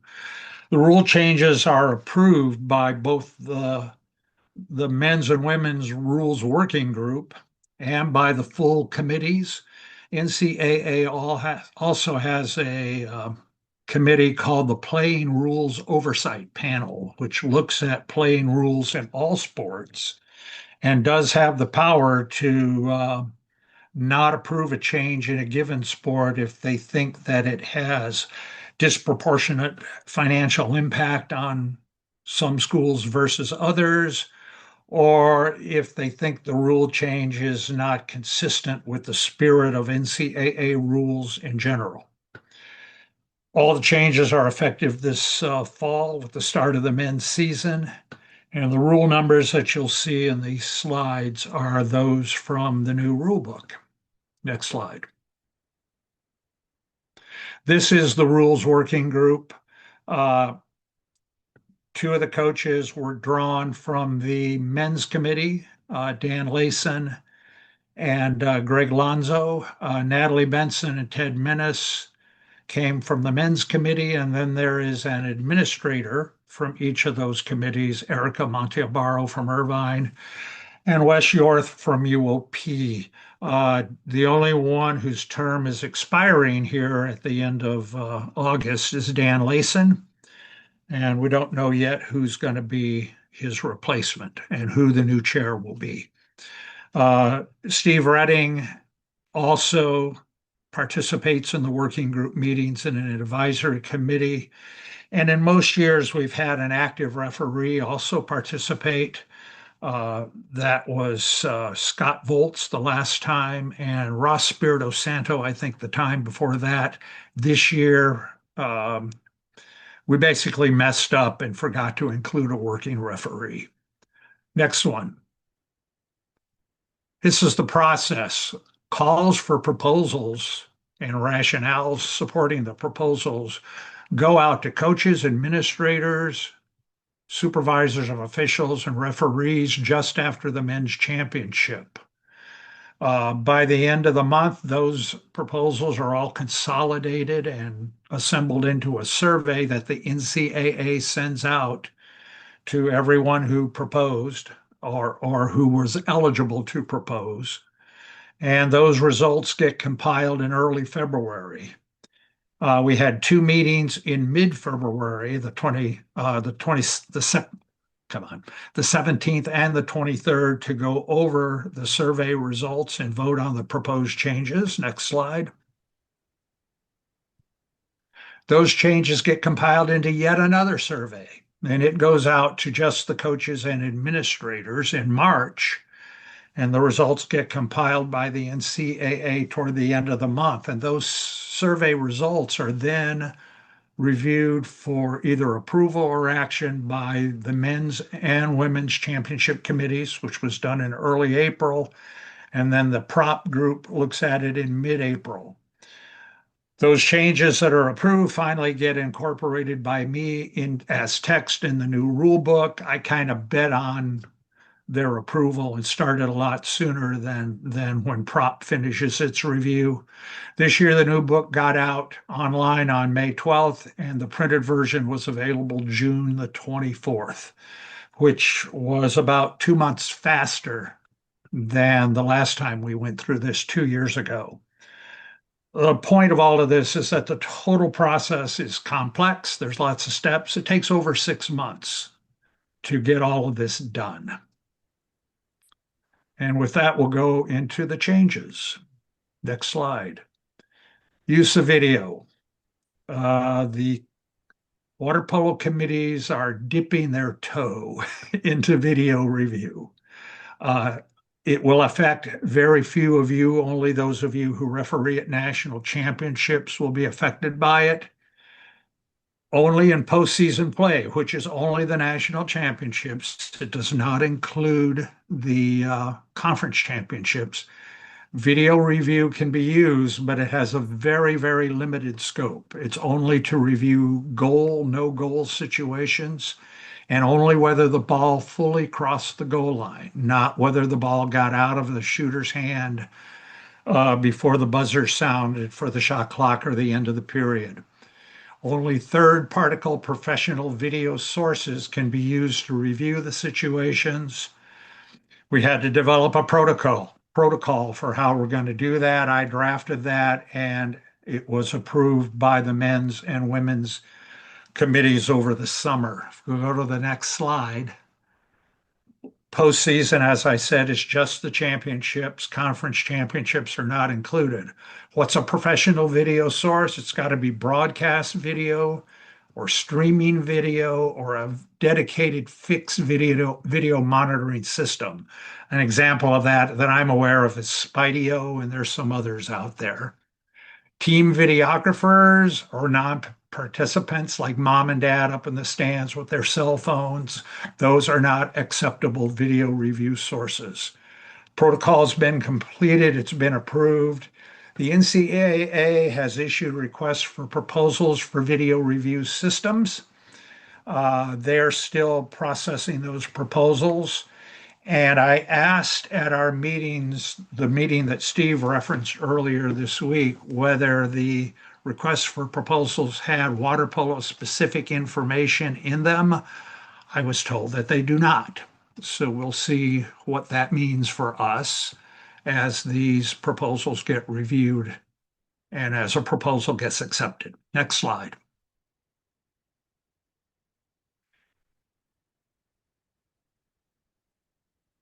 We've always been required at the beginning of a game to have 7 players, one of whom is a goalie wearing a goalkeeper cap with goalkeeper privileges. Those of you who were involved in USA water polo will be used to this. After the beginning of the game, teams no longer require to have a goalkeeper in the field of play. They can play with 7 field players if they choose to do so. If the team does choose to do that, none of those players, because they're all wearing field player caps, will have goalkeeper privileges. The option to do this supplements the option to do the cap exchange that we saw done all the time last year. But it does streamline the process if coach wants to do it that way. It allows the field player to replace the goalie without exchanging caps if desired. Also, it allows goalkeeper replacement to be done by direct live ball substitution in the reentry area. If a team finds itself down 1, out of timeouts, gaining possession of the ball with maybe 25 seconds left in the game, they can do a substitution on the fly to take their goalie out and get a field player in if they choose to do so. Next slide. Change of ends. We've had problems over the years where coaches felt that their team captains didn't accurately communicate to the referees during the pregame meeting what their desires were for change of ends. So we have no, they cannot sub by the sideline. That was not adopted. Somebody just asked that question. So we changed it. The referees, the coaches now have to directly ask the referees either before or during the pregame meeting if they want to change ends at the end of each period and overtime period. As always, if the request is made by one team, then that's what we do. However, after the pregame meeting, if a request to change ends is made, it'll only be granted if both coaches agree. So it takes the captains out of the loop. This basically codifies an interpretation that was issued back in February, takes the captains out of the loop, makes it clear that the request must be made before or during the pregame meeting, and then gives them a limited option if they want to make a request after the pregame meeting when ends have already been agreed to. Next slide. This is not something, it's something you need to be aware of, but I don't see the referees getting out their measuring tapes and measuring the size of logos on suits and caps. This applies only to Division I schools. They are now going to be allowed to wear logos or trademarks or patches for commercial or nonprofit organizations. It's an opportunity for sponsorship money for Division I programs. It's a bylaw change that affected all the sports. For water polo, they'll be allowed to either have one on the cap, no larger than 2¼ square inches, and one on the suit, which can be up to 4 square inches, or two 4 square inch patches on the suit. Those are their two choices. Any patches that are on the caps, just like the stuff that's already allowed on the caps, like a manufacturer's logo or the name of the school, cannot interfere with your ability to see the numbers and read them. Again, don't get your tape measures out and check them. It's just not somewhere you want to go. And there is nothing in the rules to specify what would be done if the logos are too big. If they interfere with your ability, however, to read the numbers, then you can take action just as you would be able to for any cap that doesn't meet requirements. Okay? Next one. We changed the requirement for a player in the water who gets a red card to go to the reentry area before leaving the venue. They would just want them to get out and get out of sight and sound. It was felt that the additional time that it takes to have them go to the reentry area just gave them more time for additional disruptive behavior. So we've changed that. They can just leave the pool and leave the venue without going to the reentry area. And as you can see in the bottom bullet, there's another rule where this change pops up in addition to Rule 3, Section 6. Next. This is another change that was required of all NCAA sports. It's a situation not previously addressed in our water polo rules. If a player, coach, or other non-playing personnel illegally participates in a game, i.e. a game where they were supposed to be suspended, for example, for a flagrant misconduct or for a red card, the original term of their suspension will be doubled. So if you're supposed to be suspended for the following game and you participate, you will then be suspended for the 2 games that follow that one where you illegally participated. And again, that's an NCAA-wide change. All rule sets were required to have something that addresses this, and this is what the water polo folks decided to do. Next one. This looks more complicated than it is. I'll come back to that question on what happens if it's discovered mid-game. I'll come back to all of this stuff later on. This has to do with late reentry flags. We had a situation 2 years ago, maybe 3 years ago, at the Women's Championships, where a flag came up 1 second late, and a goal was scored 1 second after the flag should have come up. Coach filed protest. Protest was upheld. Goal was taken off, and we played on from there. Under the high school rules, referees are allowed the discretion to determine whether the late flag had a substantial effect on whether that goal would have been scored. That was not provided for in college rules. The change that's on your screens right now is intended to address that. And I'll give you a little background as to why the language is the way it is.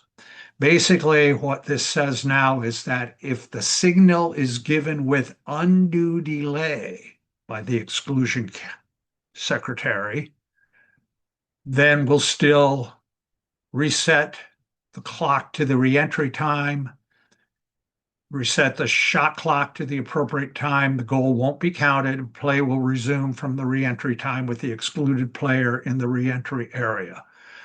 Adding the words with undue delay was intended to give the referees the flexibility that's in the note, which is also in the rule book.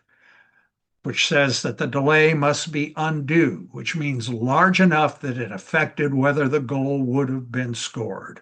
The referees have the authority to determine if the error provided an advantage that affected whether the goal would have been scored.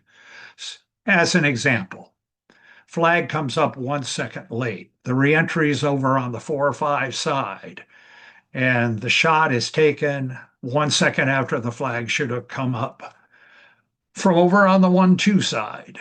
There's no way that that late flag affects whether that shot would be taken and that goal would be scored. So the referees will have the authority under those conditions to allow the goal anyway. We're not going to take goals away in situations where the delay was clearly not significant enough to affect play. In the course of trying to decide how to express this, questions came up. Well, what's an undue delay? How long should it be? Should we say that if it's more than 3 seconds late, we're not going to count the goal regardless? The committee finally settled on the language of undue delay because that language shows up in the rules on how long you have to take a free throw. If you take a free throw with undue delay, the ball gets turned over. And so that's the language that was decided to be used here. It's undue delay. It's a judgment as to what constitutes undue delay. But the intent here is that the delay is undue if it's large enough that it would have affected whether the goal would have been scored. And so the referees now have the authority to make that judgment and to do what they feel to be the fair thing to do in this situation. Okay. Dave, couple quick things on that. Yeah. Number one, I would highly suggest when you as referees are talking to the desk that you ask the question you need answered, right? Don't ask if they raise the flag, ask if they raise the flag on time, right? Get the information you need and phrase your questions so you get the information you need. And then, Dave, just for me, quick follow-up. So if that is a referee judgment call, then that is not protestable. Is that correct? That is correct. Thank you. Not only ask them if they raised it on time, but if they tell you they were late, ask them how late they were. You're going to need to know that to help make your judgment as to whether the delay was undue and had an effect. I gave an example of the reentry from the 4-5 side and the shot coming from the 1-2 side. Well, you might ask, what if it came from the 4-5 side? You have to use your judgment as to whether the delay was long enough that it made a difference as to whether, in that case, the reentering player would have been able to defend or at least affect the shot. It's your judgment. That's why you get paid the big bucks to ref these games. Next slide. So Dave, before you move on, Okay. I'm noting questions in there. Do you want to Yeah. go back and do all of the questions at the end, or do you want to Yes. do them at the end of each rule? Let's do them at the end. Perfect. Just wanted to make sure People I might understood. come up with more as we're moving along. Yeah. No, I gotcha. Okay. Starting after a timeout, we've changed how you restart following a timeout that was called by the defense. Currently, or up until this year, you would restart following a timeout called by the defense, just like you would following a timeout called by the offense. This gives the defense the opportunity to press one-on-one all over the pool by calling a timeout. We've changed it so that now you will restart as you would after a goal, with the players in their respective halves of the field to play. The defense no longer has the ability to press one-on-one all over the pool by calling a timeout. The rules group felt that that was consistent with the principles of the advantage rule. It also applies to a 30-second timeout called by the defense. You'll also see in the rule book provisions for restart when a timeout is called at the end of an opponent's timeout. And every permutation and combination, offense calls one after the defense calls one after the offense. They're all in there to tell you how to restart. And I will leave it to you to read that. Next one. No more hiding the ball. Like swimming down the pool, using it as a pool buoy. This is consistent with other rule sets. And it's in there because it was considered a deceptive, unsportsmanlike practice. It's prohibited in those other rule sets. This one codifies an interpretation that came out last August. It lays out the limited circumstances under which a forward pass can be thrown into or within the goal area. This was in effect all last season. We just put it in the rule book now. Ball's got to land on the water. After the ball lands, it can be played, provided that the players were at no time in front of the line of the ball while they were in the goal area. There's a similar interpretation, I believe, that Levon put out for the high school rules also. So those of you who do both, you'll find this being treated consistently. Next slide. This also codifies something that was put out in October. This has to do with whether balls are out of bounds when they hit the sideline lane line above water level. When they hit the sideline wall, for pools that don't have sideline lane lines, when it hits the wall above water level, it's out of bounds. But the rule didn't say what happens if it strikes the lane line above water level. I've even seen balls roll along the top of the lane line for some distance, okay? The ball's not out of bounds unless it passes completely over the sideline and lands in the water on the other side of the lane line. Pretty straightforward and answers that open question from before. Next one. Okay, there are actually two changes here. Now there are three here. We put in a point of emphasis in Rule 7, Section 7, that in women's competition, holding the suit of a player not holding the ball is considered to be holding the player. That's been a common understanding, but we felt it was important to put it in here and emphasize it. We also put in a definition of holding the ball that's a little more precise. The definition has always been lifting, carrying, or touching the ball, but not including dribbling the ball. We clarified that it really means touching the ball with the palm side of the hand.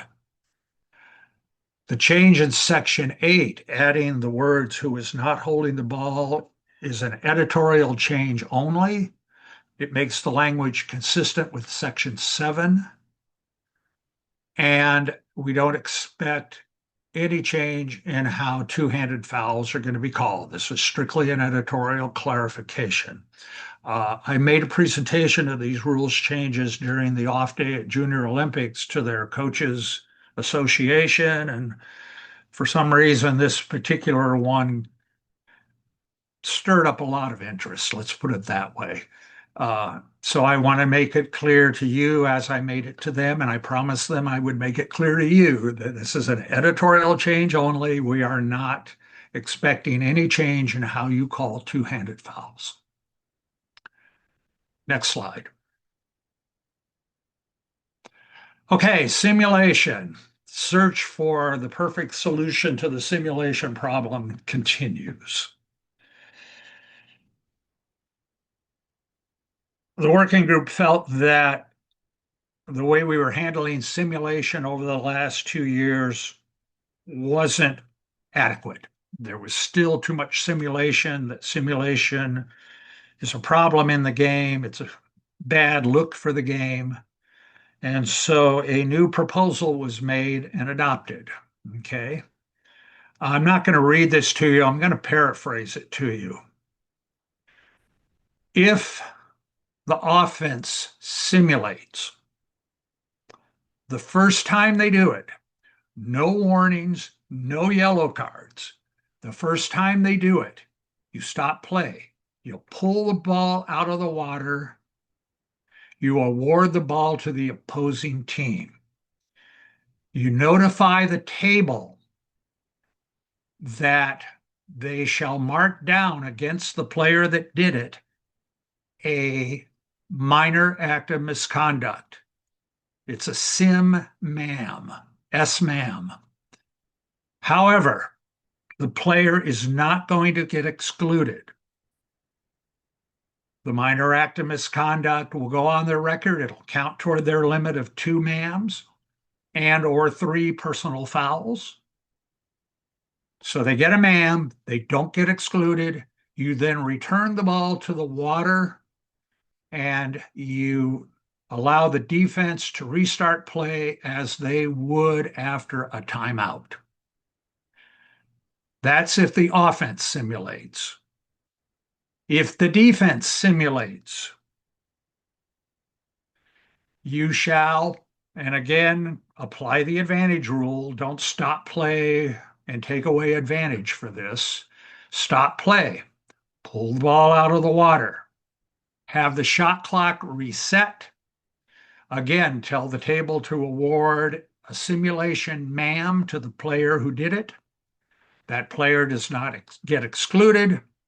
You return the ball to the team that was in possession of the ball. They restart as after a timeout with a brand new shot clock. This is going to take some talking with the table personnel before your games and probably during to make sure they understand what they're doing with this change. You still give the simulation signal with your hand to show everyone in the world what you've called and why you've stopped the game. Okay? It's just considered a minor act of misconduct, which can contribute to your total of 3, or if it's the second minor act of misconduct, then they're out of the game. In the next slide, we'll talk a little bit about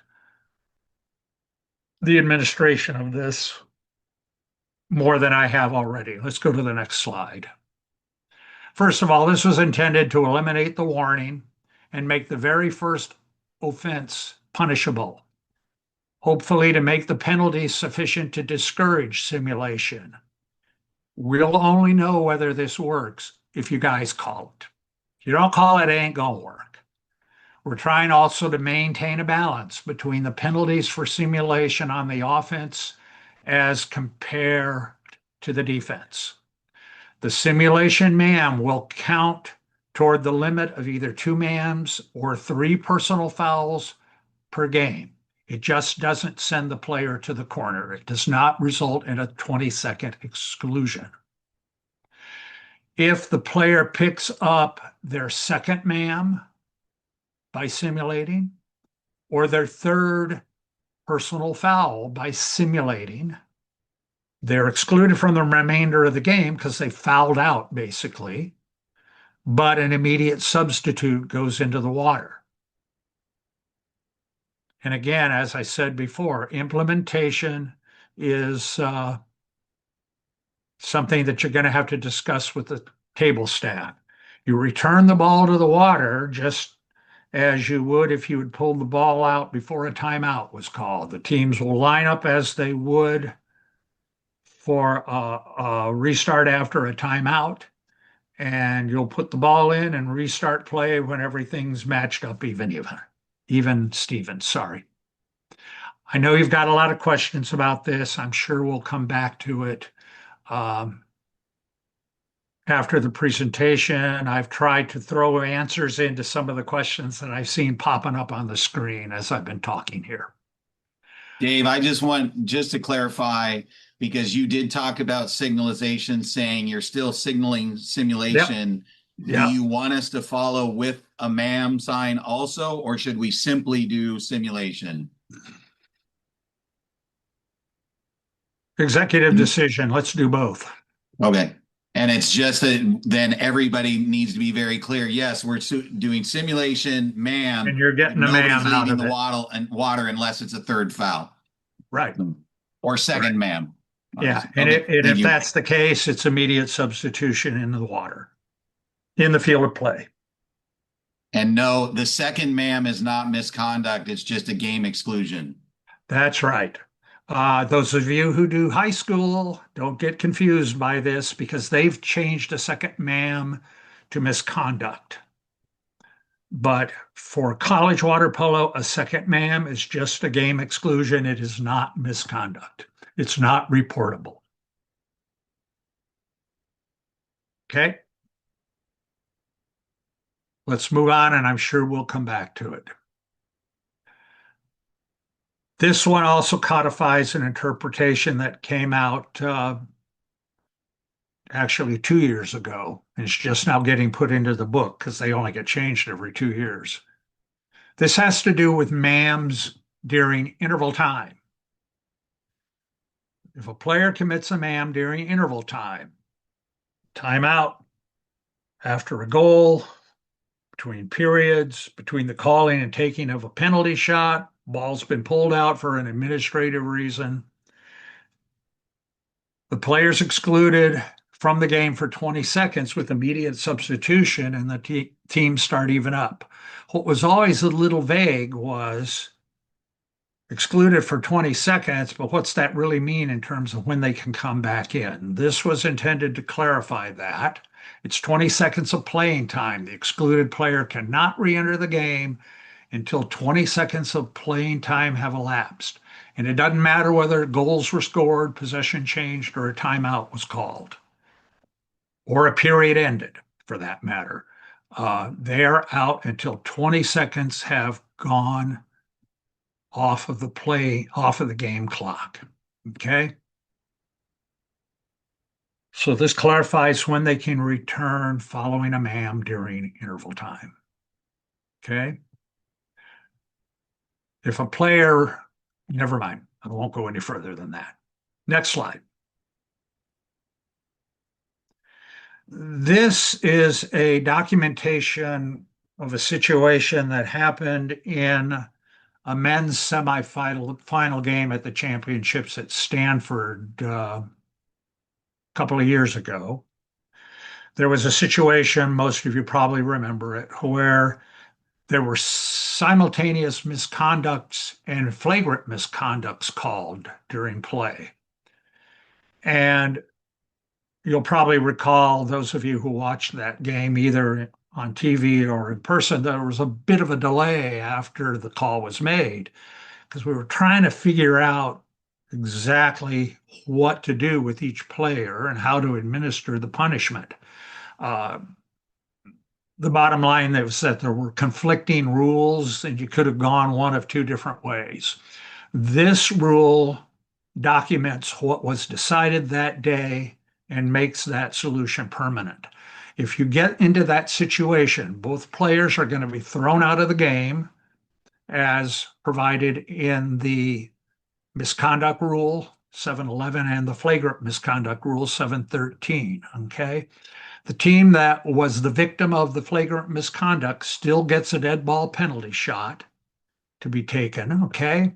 However, following the penalty throw, instead of the team that just scored getting to have their player come back in, they'll stay 5-on-5 until the 20 seconds go by or the ball turns over or any of the other circumstances in Rule 7.3. Because the player committed the misconduct, they don't get the benefit of a 6-on-5 out of the deal. Next one.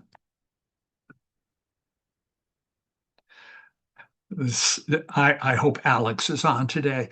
There's a rule that's become referred to as the Stankiewicz rule because this seemed to happen to Alex so frequently. This is a situation where a penalty throw gets called while an excluded player is in the exclusion or reentry area, and they think they're in, they briefly stick their head under, come out, realize they screwed up, and they go back out. What do you do? It also happens sometimes before corner throws. So we decided to document this also. There was interpretation in 2024. If an excluded player briefly enters the field of play between the calling and taking of either a penalty throw or a corner throw, you send them back with no additional penalty. However, if they re-enter improperly once the administration of either of the throws commences, then they get another personal foul and an additional penalty shot if it happens before a penalty. Now, what does it mean once the administration of the throws has commenced? What's that mean? It means when the referee starts positioning the players. That's your cutoff point. If you're positioning the players, which doesn't happen right away, and then somebody makes the bozo mistake coming into the field of play, you would treat them as you would for any improper entry on defense. Okay. Next.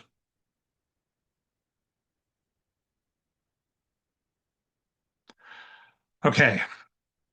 This is a change. What the rules up until this upcoming season have said is that if a goalie fails to take the proper position on the goal line prior to a penalty throw, the referee can give the goalie a warning. And if the goalie still doesn't take up the proper position, the goalie can be excluded. What was not addressed in the rules, this is covered in U.S. water polo for those of you who do that. What was not addressed is what happens if you're administering the shot, you start to fill the whistle with air. As the goalie comes off the line early, you blow the whistle, drop your arm, and the shot is missed, blocked, or just missed. What do you do? In our discussions, the original proposal was you would just exclude the goalie. That's what they do in U.S. water polo. That's what you're going to do in high school water polo. The committee thought that was a little too severe. So what they're doing instead is the following. If you look at the last sentence on that slide, Mike, X your thing out so that I can see my slide. Thanks. If it happens without a warning having been given before the taking of the throw, and the goalie does that, then you give them their warning and you do the throw over again. If you've already given a warning before the throw was taken and the goalie comes off early, then you can eject them. You can send them to the exclusion area. Those of you who are experienced will know what to do to deal with this. Next slide. It's a situation, as I said, that wasn't previously addressed. The goalie gets one warning. It's either before the shot or after the shot is missed. Okay. And it's consistent with that. The punishment is consistent with that's provided to a goalie who failed to take up the proper position after a warning. You just get excluded, penalty shot gets taken again.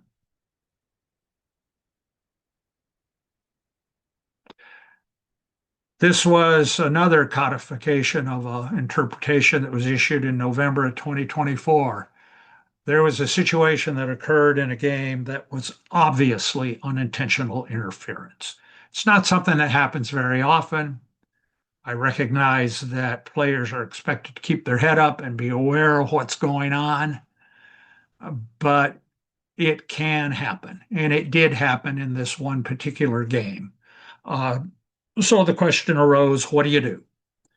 And the answer is if there's unintentional interference with play by an excluded player, you stop play, you pull the ball, reset the game clock to the time of the exclusion, reset the shot clock, put the excluded player in the reentry area with no further penalty to that player, give the ball back to the offense. The interpretation that was issued back in 2024, if you go back to the Advantage webpage and look it up, you'll see some examples of unintentional interference that to which you would apply this rule. The one that happened involved an exclusion on the perimeter. The player swam out away from his own defensive goal, was looping around to the sideline to get out of play, just doing exactly what he should have done. The offense threw a pass that a defender tipped, and the tipped pass went out and hit his teammate, who was doing what he should have done, trying to get out of the field of play. The deflected pass was grabbed up by the player that had tipped it originally, went down and scored. Clearly not the fair thing to do. And so that's why this interpretation was issued. Next one. A lot of you seem to be fond of calling ma'ams when you call penalties under certain circumstances. The defender gives the player that they fouled a little extra, so you escalate the foul to a ma'am. Really wasn't provided for in the rules, but now it is. 2 years ago, we added the physical misconduct to the penalty rule. Now we've added the physical minor act of misconduct. So what do you do if you call that? Okay, this is similar to the ma'am in interval time.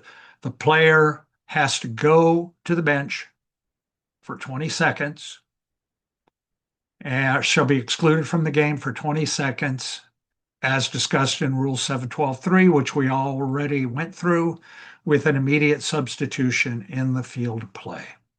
Okay? So this adds the physical ma'am to fouls within the 6-meter area that are considered penalty fouls.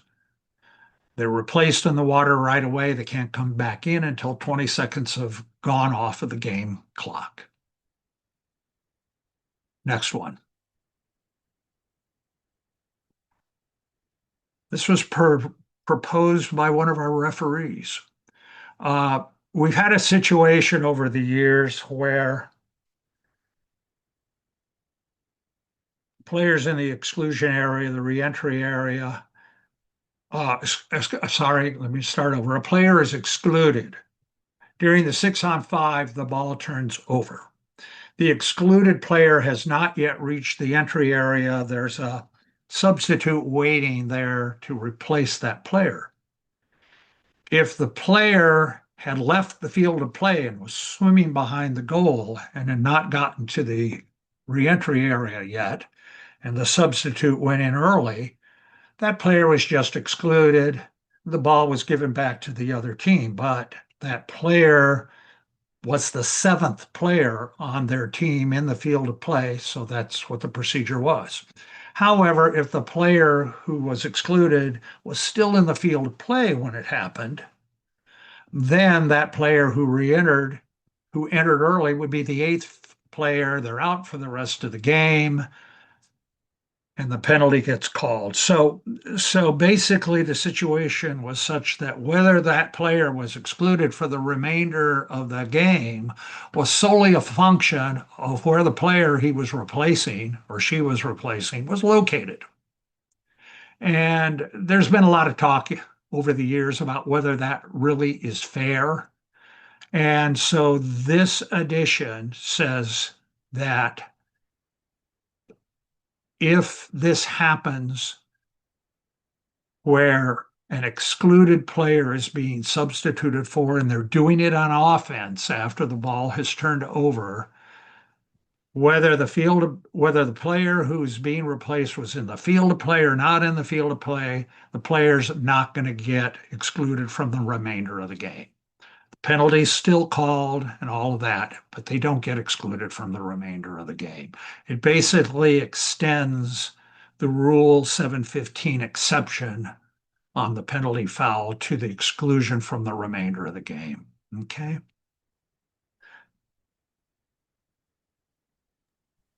So I think I did that wrong. I'm sorry. Let's go back. Sorry. There is no penalty shot because it happens on offense. The Rule 715 says there's no penalty shot already.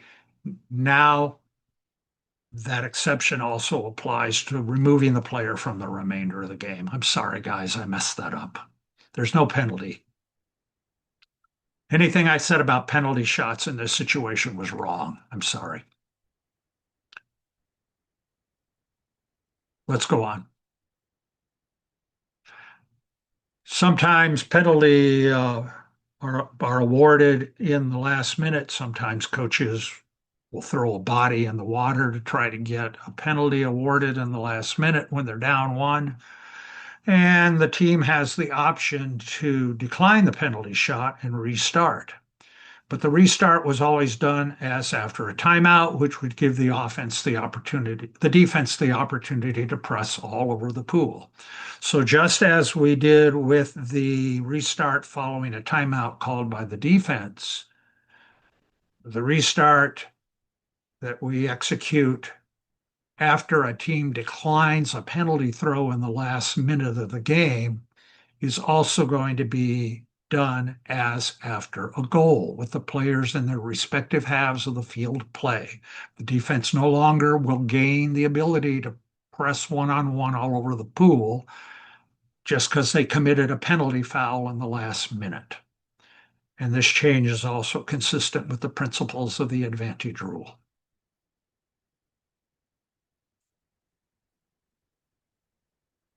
Okay. This also codifies something that was actually issued back in 2021. We made it clear that the penalty throw must be taken by a player either on or behind the 5, and that the player shall not release the ball inside the 5-meter line.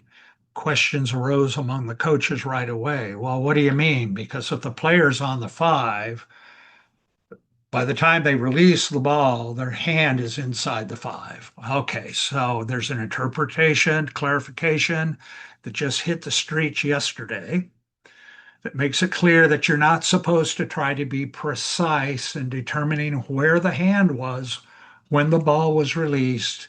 It's determined by the position of the center of the head of the shooter when the ball is released.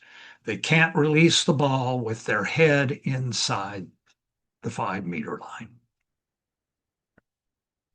And I think that might have been the last one. Yeah.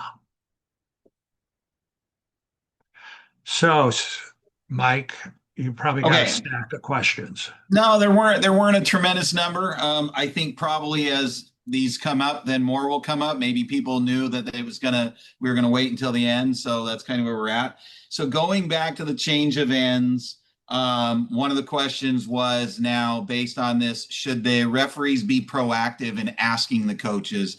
But I also want to throw out there, because again of language in the interpretation that from back in July of 2025 or whatever it was, in June, January 2025, whenever it was, or February 2025.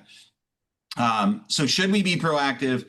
And number one, and number two, what if the captains at the meeting say they want to change ends? So can they speak, or does it have to come from the coach? It has to come from the coach. Okay. As to being proactive, I'm going to leave that to Steve because that's not really a rules question. Right. I can tell you that when I refereed, I never asked them. It's up to them. That was my right. Well, and the reason I stress that, and it's you and I, we talked before, because that interpretation of in February says about the meeting, and this is the captain's opportunity to talk for the coach. So that portion of the interpretation should be removed. In other words, yeah, this is overriding that. This supersedes the interpretation. Perfect. I just wanted clarification on that. It's a slight modification to the interpretation. Right. And so I guess my takeaway is the new rule supersedes any interpretation that was given on this situation before. This is the language, and we're going with this. Yeah. So this is the language in the book. Correct. And somebody I think has just asked whether an assistant coach can do it. No, it's got to be the head coach. Okay. So if we just we can be very consistent in it. Yeah, yeah. Otherwise, you run the risk that the head coach says, "Oh, that's not what I wanted." Right. And you're right back where we were. Yeah, it's in suggestion.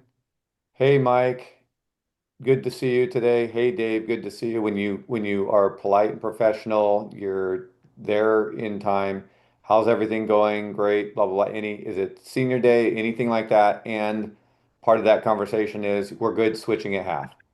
Yeah, And then you just a go on to statement. the being done. And to Steve, to your point, I wouldn't ask, hey, do you want to switch at quarters? I would do it exactly like you said. We're good switching at half, yes? And put it that Yeah, way to them. So exactly. um What other okay. questions? I'm trying to tee up the ones that you have and we'll go there. Yeah, and so the next, I'm kind of going in order of the slides. There was a couple questions about the suspended player when they don't sit out their suspension. And so question was, what if this is a suspended player or coach or whatever? What if it's discovered mid-game? And then what happens? What do we do? And then after, if it's discovered after the game, is the game that they participated in now a forfeit? I don't know if that one's necessarily on us as officials. That's more, but looking for some clarification there. Well, if it were found in the middle of the game, presumably that probably a player. I mean, you'd know if it was a coach. So if it's a player, they'd be removed from the remainder of that game, and they would, of course, then serve a 2-game suspension following that. But Um, if they had scored 7 goals already in that game, those goals are still going to stand. The result of the yeah, game at well, that point. that's a question no one has thought about. Very good. Well, Yeah, no so one's now thought. you've got some work to research. We'll leave that up to it would most likely go to the conference supervisors and administrators. They would deal with it and if need be, flow it up to NC2A for final ruling. Okay. Yeah, And it would be and done. and And that's and where you need to that get the includes the reporting. question of whether the game would be tossed out too, Okay. Yeah, and that's or where forfeited. reporting timely is a very, very big Yeah, essence to make sure we get that text report, online forms filled out as quickly as possible once the situation occurs. Although probably very rare for us in our sport. I think this yeah. applies to other sports more. Okay. So a question just came back, and I want to come back for the change of ends. Is that, there was a question. So this discussion that like the head coach, that's only after the captain's meetings. No, the change of ends, we are stating in the rules now, the change of ends request has to come from the head coach. No one else. It can't be from the captain, can't be from the assistant coach. It must come from the head coach. If the head coach says it before the game, only one coach needs to say it. You switch it quarters. If it's not stated before the captain's meeting and all that, at that point, both coaches have to agree. But it must be from the head coach. And The remember, captain does not have that power the rules allow the coach to attend to the attend the captain's meeting. meeting, to attend a pregame meeting. So they have an opportunity during the meeting also. That's why it says before or during. Correct. I know one coach who Um, usually doesn't walk on deck until about 3 minutes before the game. I'm not sure what that guy's going to do, but And if one coach requests, you change it ends. And if the other says, no, I want to switch halves, doesn't matter. If you have a request before or during the meeting, you're changing ends. There's no, right. I mean, you can still do a coin toss for starting ends, absolutely. And But you the should. coin flip is, yes, the coin flip is for starting ends. And this change of ends things should be determined prior to doing a coin toss. I would argue that once a coin toss for starting ends is done, if the request then comes, well, then we want to change ends at the quarter, then it's got to come from both of them, because otherwise the team that loses the coin toss is invariably going to say, well, we want to go quarter then. So I would decide that needs to be decided before you do your coin toss. Yes, there is only one coin toss. Correct. Okay. So and again, then lots of so the captains meeting still allows them to pick starting ends. Where Yep. this rule simply affects changing ends as quarters. That's all. That's the only thing this rule is impacting. Everything else about the captains, coin toss, starting ends, that's all still the same. Yep. Then going back through the questions that were listed, going to the simulation, the point was made on a side text. Hey, gang, make sure we're having conversations with our tables so Yeah. that they understand this, because this is going to be different. And in theory, this means there should be more simulation calls. I think in the past it was like, okay, we did yellow card, and then people were uncomfortable with misconducts and that kind of thing. And so now, and so then the couple of questions that came up were, okay, a second simulation by a player on it's second simulation by a player on the white team, but a different player. It's still just every simulation is just the same foul, correct, Dave? That's correct. So If there it's a is different no player, escalation to misconduct. if it's a different player gets the ma'am. Correct. If it's the same player, that's their second ma'am. They're out of the game, immediate substitution. If it's a different player, we're just throwing ma'ams out there. So there Yep. is no elevation. So again, that's why I would argue, especially early on, I would anticipate seeing way more of these early on until people get the message, oh my gosh, they're going to call this. And I think that's the intent. As we sit here, think about, oh my gosh, this seems like a lot of personal foul right off the bat. Yeah, but maybe they'll stop. And yes, Troy, the ball is going to come out every single time because we're going to pull the ball out, simulation, misconduct, 7, make sure the table's got it, restart after timeout, ball in, here we go. Yeah. Okay. During the discussions of what to do about simulation, a consistent concern that was expressed by people on the committee was it's just not getting called enough. The referees just won't call it. Da da da da da. So we changed to this. Um, We'll I've see. heard some people say that calling the ball out is too much, but it's what we're going to do. And I really think if we enforce this, we'll get rid of simulation or most of it. Yeah, so And so to recap, because we can talk this one for the next 4 hours, and Yeah. I don't think that that's the intent. Every ma'am, pull the ball out, whether offense or defense, you pull the ball out. Every ma'am, or excuse me, Every every sim. simulation is a ma'am, S ma'am in the book. So our first probably month of new tables, if you're on the table side, you're going to be talking to them about, okay, number 12 white, that's an S ma'am. They get one. Whether it's offense or defense, the simulation gets a ma'am. There's no escalation, second ma'am, same team, that kind of thing. It's just simulation equals a ma'am. And the coaches, to Dave's point, wanted something simple for us that was easy to understand to get simulation out of the sport. Loud and clear, all committees wanted simulation out of the sport. So if we're good and strong and consistent, and that's the hard part, the consistency, looking for that simulation, the punishment fits the crime. So on offense, they lose the ball and the ma'am is given. On defense, the offense gets a whole new shot clock. So there's the advantage that they get for the defense doing ma'am. So simulation equals ma'am. And again, if you are calling simulation on defense, don't take away an advantage. Because again, you're not giving them a 6-on-5. You're simply giving them a new shot clock. So if you take away a shooting advantage, you're taking away a scoring chance. So we can't do that. Can you call a penalty and a simulation, ma'am, at the same time? Oh, I would Troy. I would say that you'd be taking away the advantage. If you're calling a man on a shooting opportunity for the simulation, let the shot go. If it's missed, you got a second or so. No, hold on. That's, but I would say no, that's not an opportunity for the penalty. Again, we have the penalty misconduct that we put in.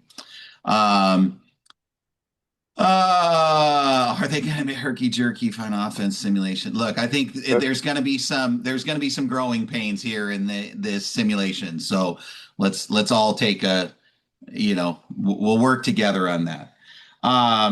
In terms of the early entry, that quick, the Stankiewicz rule, I think I kind of addressed that in the chat, but I will bring it up. They're talking about how on a corner throw it might delay, and my comment was, look, if you're positioning the players and the ball is there ready to go and they come in, you have started the administration, it's a penalty. If right. the ball is out of the field to play, or I would even say if the ball has just been thrown to the corner and you haven't told anybody, hey, you got to come here to get it, and they come and they pop in and out. I think this is where the referee judgment comes in. Have you started administering this corner throw? And if you have, it's a penalty. And again, ultimately what we're looking for, I believe here is this a disruption to the play? If it is truly a disruption to the play, then we enforce the penalty. If it's not, then I think we move on from it. So Yeah, Dave, that's exactly what the intent is. okay? Yeah, and normally when this happens, they slip under the lane line, they pop up, and they go right the back. coach is shoot. right there screaming at them, and I screwed up, and they get out right away. And it usually happens within a second after the corner throw or the penalty were called. It's not going to be something that happens 10 seconds later. You are going to have some teams that 100% know that's a corner throw and they're there ready to go. And that quick in and out may disrupt them because they are truly prepared and understand what they're doing. So the defense gets punished for the mistake. If the offense is unaware that it's their ball or is slow reacting to it, well, then it didn't disrupt them. So that's on them.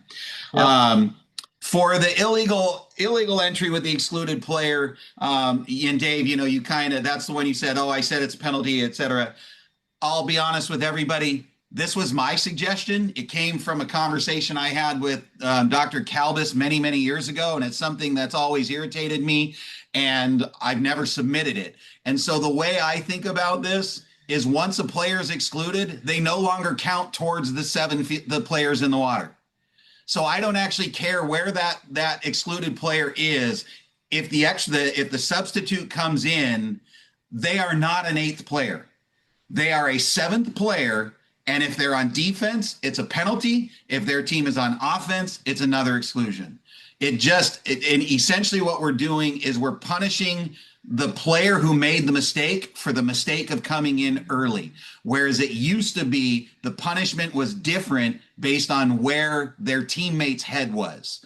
So they made the same mistake, but the penalties were different. So for me, it's easiest to wrap around. Once they're excluded, they're no longer part of the count. So it's no longer an eighth player. So hopefully that helps people swallow and adapt to this rule. So. All right. But yes, they are still in the water, Connor, but they just don't count towards the total because again, the difference was the difference in penalties on that player coming in was because if the excluded player was still in the field of play, we were counting that early entry as an eighth player and applying that rule, not the early entry rule. And so now by not counting that excluded player as one of the seven, it eliminates the eighth player portion of it. So, because I've seen this called where the excluded player is literally their head is on the outside, the pool side, the playing side of the lane line, starting to dip under, but they haven't left. And the other guy rises up and go, oh, nope, that's an eighth player. You're done for the game. Penalty. It's like, Wow, whereas if they were 3 inches on the other side, then it's just a 6-on-5. So yes, we are.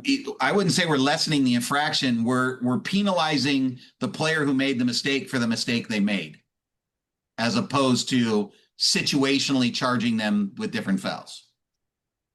Okay. In terms of the questions that were in chat, I had a problem with Zoom on the last rule, so I left and came back. So if there was something in there, I might have missed it, but that's all I had. We are getting still a lot of more general questions or comments about simulation as a broader Okay. issue. And regardless of how one administers the punishment for the crime, how does one assess the crime? I think is sort of what the questions are. Um, let me go first, and I'll try to keep this brief. There's such a thing as simulation, which is faking being fouled, trying to get the referee to blow the whistle when you're not being fouled. Not all contact rises to the level of being a foul, but if you're not being fouled and you try to induce a call from the referee, that's simulation. There's also something that you could call embellishment or enhancement. That's when you are being fouled and you decide you're going to make sure the referee knows you're being fouled. So you're going to amplify your reaction to the foul and jerk around and all of that. You will not find enhancement or embellishment anywhere in the rule book. Do a word search, you won't find it. It's simply not addressed in the rules. The only thing that's addressed is simulation. Simulation occurs when there is, in the judgment of the official, no foul.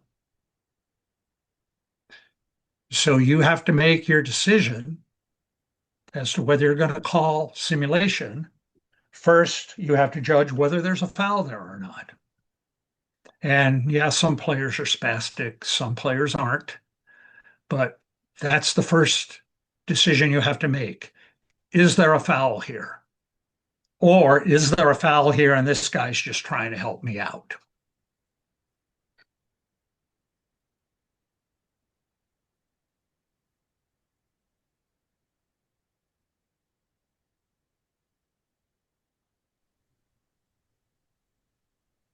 Anything else, Dave or Mike?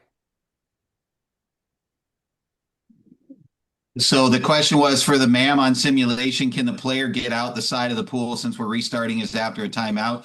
I would say no, in my opinion, but I mean, because it's an exclusion in the field of play. It's not actually a timeout. We're not allowing any other substitutions. So everything is They at don't that have to point. get out of the field of play. It's not a man up. Well, if it is their second or their third, but that's another great point. We're not playing down. It's just a fault charged. They don't leave the pool. So and I guess actually that's a good question because Dave, you were talking about earlier that if a player gets a man during interval time or a misconduct during interval time, well, actually misconduct, not a man during interval time, they must sit the full 20 seconds. The S-MAM is different. They're not out. They don't leave the pool. So there is no substitution. This is a time where it is a personal foul in the books only. That's it. Ball out, personal foul in the book, all the same players in the water, ball back in after timeout, go. Now, if it happens to be that sim-MAM is their second MAM or their third personal, then yeah, they got to kit out and someone has to replace them. They got to go through the exclusion area. They do not climb out the side of the pool. You're going to restart as after a timeout. That's not obvious to me. Well, so then I guess if it's not, then we just make that decision so it becomes obvious, whatever the statement is. In my opinion, this is not a timeout. We're restarting as after a timeout, but we pull the ball out for other things, for correctable clock errors, that kind of thing. And we don't let substitutions happen. We don't let players climb out of the side of the pool. So to me, this is an administrative ball out of the pool to make sure the book has the right thing. That's my two I cents. I would concur. No one goes anywhere. We administratively get the book correct, train our table on the simulation MAM, get the clocks in the right position, communicate with our partner, and go. Okay, instead of having a discussion of it here, let's have an offline discussion among the supervisors And put out an interpretation. and I'll put something out in writing Perfect. rather than take people's time Yep. here and leave them probably confused as to where we landed. Right. No, Right. I don't disagree. And as we see applications and we see it being utilized, we'll like everything else. Nothing is perfect the first time out. You make it better as you use it. And so we'll all use it together. You know, the rules are changed on a 2-year cycle. During the first year, I believe this last cycle, I probably put out a dozen interpretations in year one and maybe two in year two. I'm anticipating there'll be a number of them again this time. Yeah. And as I think, Mike, that was it for the questions as it relates to what we can answer here. Um, as part of my closing team, we are on the rounding third base here, as it were, baseball season, or crossing the goal line, as we talk about for football. RQ, that is the tool that we're going to be using to post updates as the season progresses.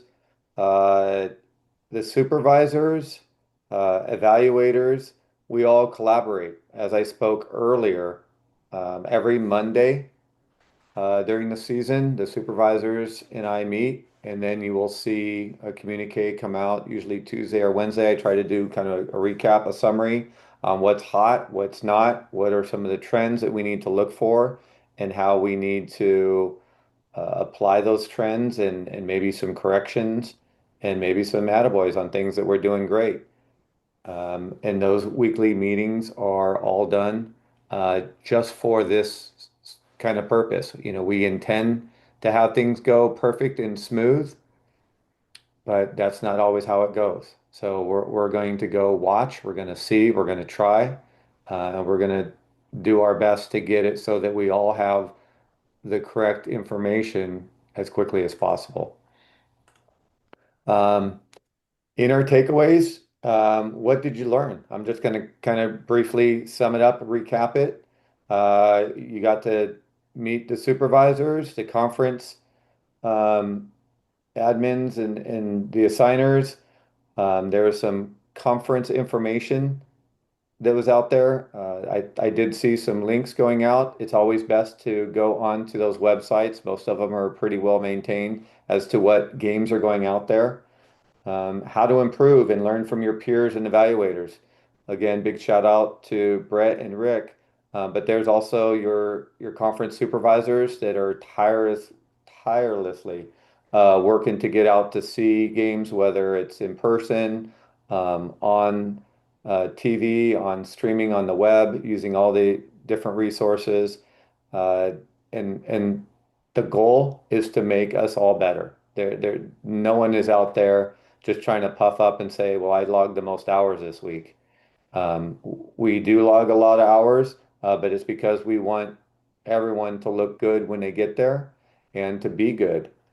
Um, those updates and changes to the rules you saw, it was a minimum of 6 months. I mean, they've kind of outlined the quick synopsis of how I went through the cycle and got spit back out.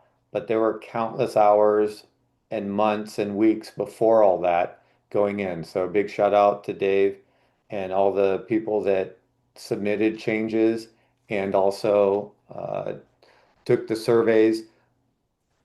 Team, that's how things get done.